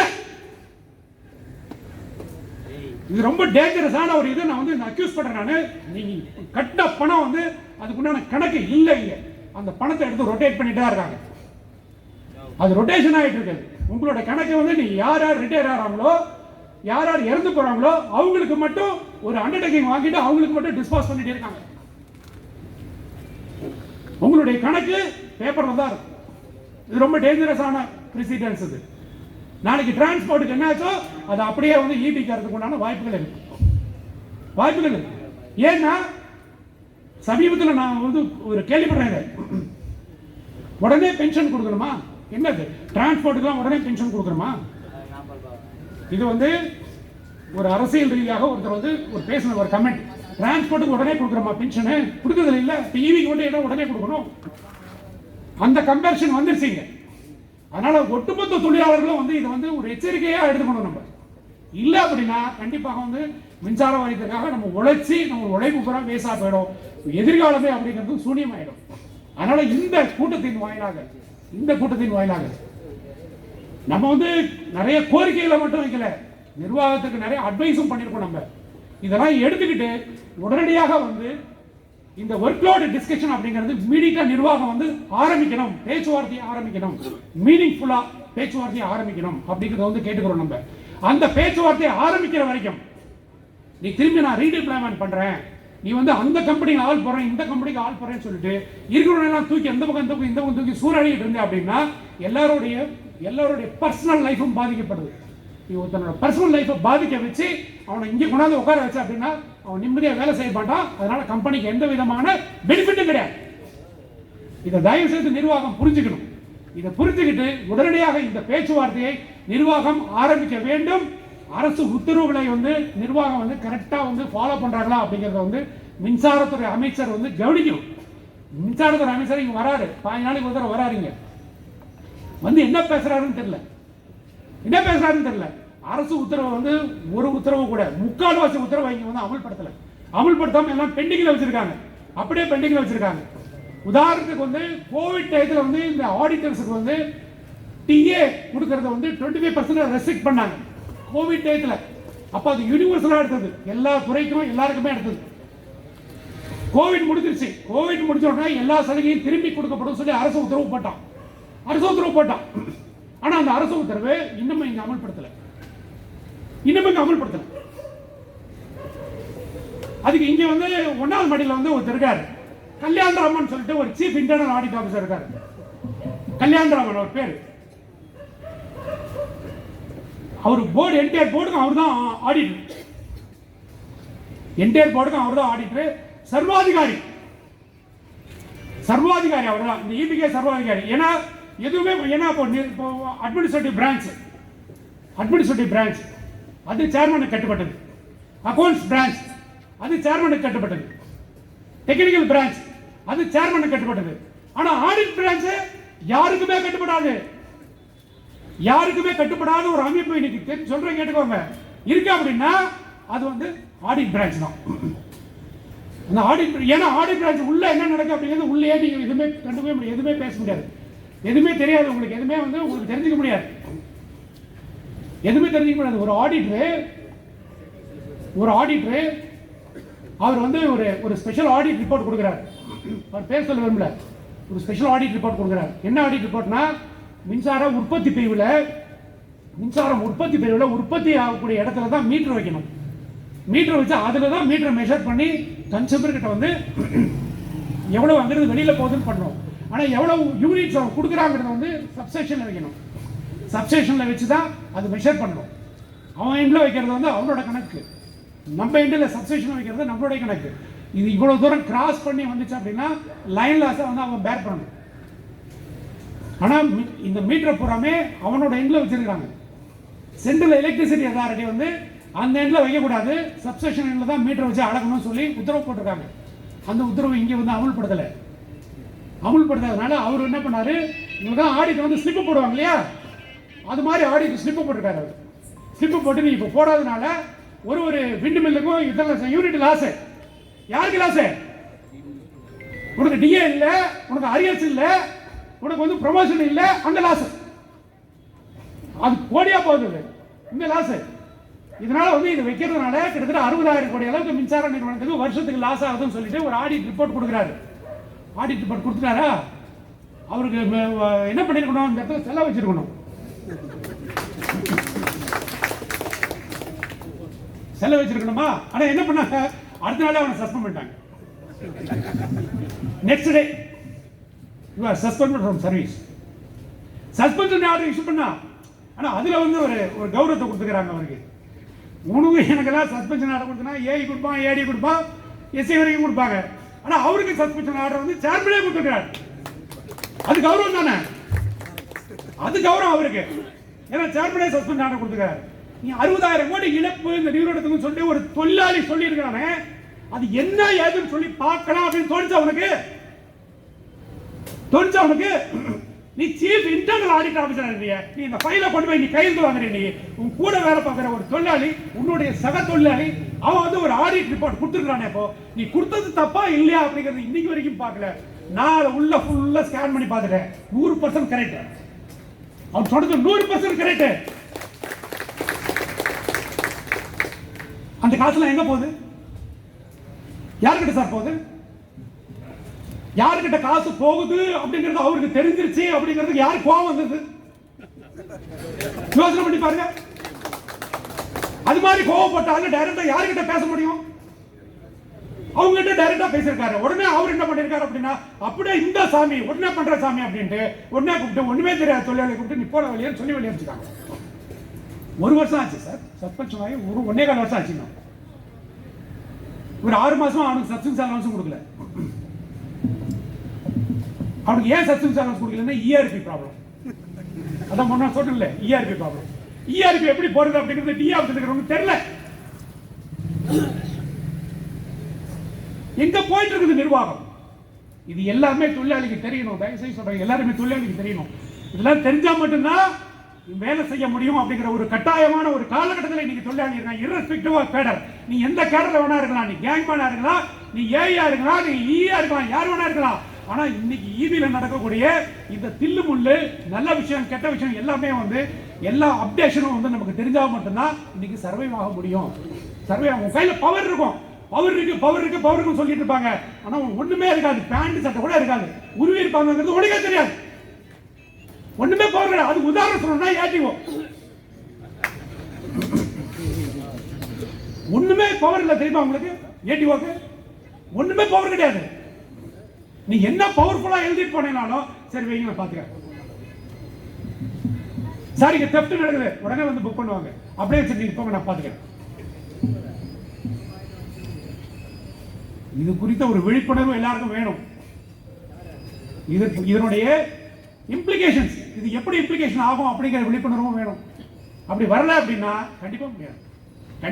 கடந்த முறையில் ஒரே ஒரு உதாரணம் சொல்லி இந்த கூட்டத்தை முடிக்கிறேன். நான் கடந்த முறை வந்து 1 லட்சம் மின் இணைப்புகள் வந்து இலவசமாக கொடுக்குறேன் அப்படின்னு சொல்லி முன்னாள் இருக்கக்கூடிய மாண்புமிகு அமைச்சர் செந்தில் பாலாஜி அவங்க வந்து சொன்னாங்க 1,00,000 மின் இணைப்புகள் டார்கெட் ஃபிக்ஸ் பண்ணாங்க, டைம் ஃபிக்ஸ் பண்ணாங்க, டார்கெட் கொடுத்தாங்க. ஓகே, டைம் கொடுக்கும்போது எப்படி முடியும்? நீ 3 மாசத்துக்குள்ள முடிக்கணும் அப்படின்னு முடிக்கும்போது எப்படி முடிக்க முடியும்? உங்ககிட்ட மேன் பவர் கிடையாது, மெட்டீரியல்ஸ் கிடையாது, லைன் கிடையாது, கம்பி கிடையாது, டிரான்ஸ்ஃபார்மர் கிடையாது, ஒண்ணுமே கிடையாது. உனக்கு டைம் கொடுத்தா எப்படி நீ முடிப்ப? அப்ப எனக்கு புரிதடிச்சு. இப்போ அப்போ நம்ம ஆளுங்க வந்து இந்த இரும்பு மீட்டர் வந்து நில் ரீடிங் கொடுத்தாங்களே, இரும்பு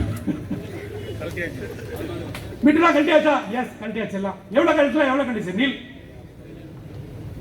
முடிஞ்சுதா? நில். அது மாதிரி நில் கொடுத்துட்டாங்க சார். என்னன்னு கொடுத்தாங்க? 1,00,000 மின் இணைப்பு கொடுத்தாச்சா? கொடுத்தாச்சு.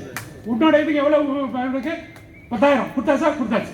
உங்களே 5,000 கொடுத்தாச்சா? கொடுத்தாச்சு. கொடுத்த உடனே கரூர்ல பெரிய மீட்டிங்கு, மாண்புமிகு முதலமைச்சரை கொண்டு வந்து ஒரு பெரிய ஒரு ஃபார்மரை கூட்டம் வந்தாங்க. அவர் கொண்டாந்து அவரை வச்சு அவருக்கு வந்து 1,00,000வது மின் இணைப்பை வந்து மாண்புமிகு முதலமைச்சர் கொடுக்குறாரு. எல்லாம் நல்லா தான் இருக்குது.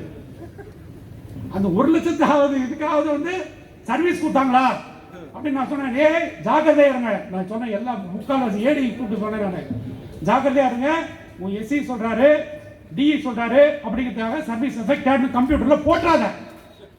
கம்ப்யூட்டர்ல நீ தான் போடணும், உன்னோட யூசர் தான் போடணும். நீ போட்ட அப்படின்னா நீ மாட்டிக்குவ. நாளைக்கு உன் மேல இருக்கிறவங்க எல்லாம் அப்படியே வந்து டிரான்ஸ்ஃபர் ஆகி ப்ரொமோஷன் ஆகி போயிடுவான். 3 வருஷம் 4 வருஷம் கழிச்சு நீ வந்து இல்லாத சர்வீஸுக்கு சர்வீஸ் நம்பர் கொடுத்து எஃபெக்ட் பண்ண மாதிரி நீ கொடுத்து போர்டு வாரி ஏமாத்தி வாரி நப்பேரை கலங்கம் பண்ணிட்டு நீ போட்டீங்கன்னா லாஸ்ட் பண்ண சொல்லி உன் மேல சார்ஜஸ் போடுவாங்க சார். அப்பவே நான் எச்சரிக்கை பண்ணேன். நான் 4 வருஷம் கழிச்சு இப்போ ரீசெண்டாக ஒரு 2 இன்ஜினியர் மேலே வந்து நான் இளம் பேர் சொல்ல விரும்பல, அந்த ஊரில் வந்து இதே மாதிரி சார்ஜ் ஷீட் கொடுத்தாங்க. நம்ம அசோசியேஷனுடைய ஜெனரல் செக்ரட்டரி வச்சு நான் போய் நேராக அந்த சி பார்த்து எச்சரிக்கை பண்ண அப்படின்னு, இதை வெளியே சொன்னீங்கன்னா நீ ஒழிஞ்சிடுவ அப்படின்னு சொன்னேன்.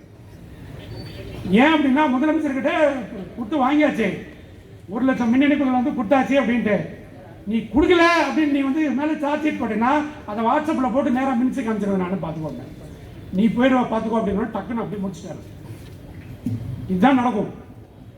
உனக்கு கொடுக்குற வேலையை வந்து நம்ம ஏஐ நல்லவர், நம்ம சுப்பீரியர் ஆஃபீஸர் நல்லவர், எஸ்சி நல்லவர் சொல்லிட்டாரு பண்ணிட்டேன் அப்படிங்கிற மாதிரி நம்ம வந்து ரெக்கார்ட் பண்ணோம் அப்படின்னா நம்ம மாட்டிடுவோம். கல்ட்ல மீட்டரை வந்து கல்ட்ல அப்படின்னா கல்ட்டியாச்சுன்னா கல்ட்டியாச்சு தான். செக்ரேட்டிங் போடாம செக்ரேட்டிங் போட்ட அப்படின்னா போட்டாதான், ஒண்ணுமே பண்ண முடியாது. டம்மி மீட்டர் ரீடிங் சேஞ்ச் எல்லாம் போட்ட அப்படின்னா முடிஞ்சு போச்சு கணக்கு. 10 வருஷம் கழிச்சு கூட மாட்டுவாங்க. அதனால இது எல்லாமே கம்ப்யூட்டரைஸ் இருக்கு, எல்லாமே டிஜிட்டலைஸ் இருக்கு, எல்லாமே ரெக்கார்டட் ஃபேக்ட். அதனால அதுக்கு தகுந்த மாதிரி நடந்துக்கோங்க. மேல இருக்கிறவங்க யாரையுமே நம்பாதீங்க. ரொம்ப ஃப்ரெண்டா இருப்பாரு, அவர் ஏடிவா இருப்பாரு. ரொம்ப ஃப்ரெண்டா இருப்பாரு, அவர் ஆர்ஸா இருப்பாரு. நம்ம ஆள் தானே, ரொம்ப கூடவே படிச்சிருப்பாரு, அவர் ஏஐயா இருப்பாரு. ஏஐ கூடவே இருப்பாரு. ஏஐ தான் சொல்றேன், ஏடியை நம்பாத. ஏடிக்கு அதே தான் சொல்றேன், நீயே நம்பாத. எல்லாருமே அவங்களை காப்பாற்றக்கூடிய ஒரு மெக்கானிக் யுகத்தில், கார்பரேட் யுகத்தில் நம்ம எல்லாருமே இருக்கிறோம். நம்ம அதனால இது எல்லாரையுமே காப்பாற்றிக்கணும் அப்படின்னா எல்லாரும் ஒத்துமையா இருக்கிறது ஒன்று மட்டும்தான் வழி அப்படிங்கிறது வந்து இந்த நேரத்தில் பாரதிய மின்தொழிலாளர் சம்மேளனம் சார்பாக தெரிவித்துக் கொண்டு இன்னைக்கு வந்து பாரதிய மஸ்தூர் சங்கத்தினுடைய இந்த வலிமையானது என்ன அப்படிங்கிறது அரசாங்கத்திற்கும் நிர்வாகத்திற்கும் தெரிகின்ற வரையிலே நமது போராட்டம் தொடரும் தொடரும் தொடரும் என்று சொல்லி இந்த மிகப்பெரிய ஒரு ஆர்ப்பாட்டத்தை வெற்றிகரமாக நடத்த உதவிய அனைத்து நல்ல உள்ளவங்களுக்கும் சகோதரர்களுக்கும் உறுப்பினர்களுக்கும் நன்றியை தெரிவித்து விடுகிறேன். நன்றி, வணக்கம். பாரத் மாதா கி, பாரத் மாதா கி, பாரத் மாதா கி. பாரதிய மஸ்தூர் சங்கம், பாரதிய மஸ்தூர் சங்கம், பாரதிய மின்தொழிலாளர் சம்மேளனம், பாரதிய மின்தொழிலாளர் சம்மேளனம்.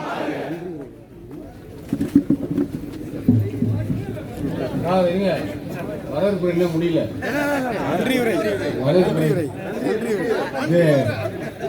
நன்றி உரை முடிச்சுட்டு அதுக்கப்புறம் எந்திரிக்கலாம்.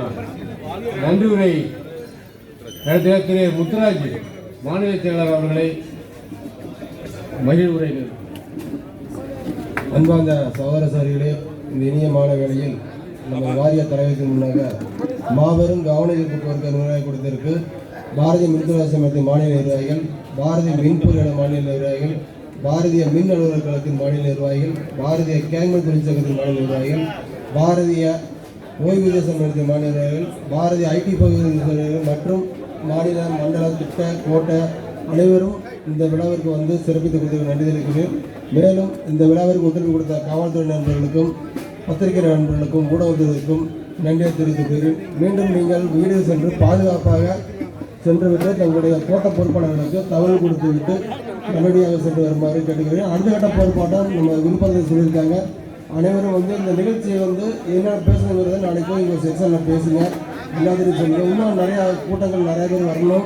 எல்லாரும் ஒத்துழைப்பு கொடுத்து நம்முடைய வலிமையை உணர்த்துவதற்கு நாம் உணரணும். நம்ம வர்றப்ப ஒவ்வொருத்தரையும் கூட்டிகிட்டு வரணும். இதே மாதிரி இன்னும் பல கட்ட போனது நம்முடைய கோரிக்கை வெளியிடும் வரை ஓயாமல் உழைக்குமாறு ஒரு அனைவரும் சார்பாக அனுமதி கேட்டுள்ளேன். நன்றி வணக்கம்.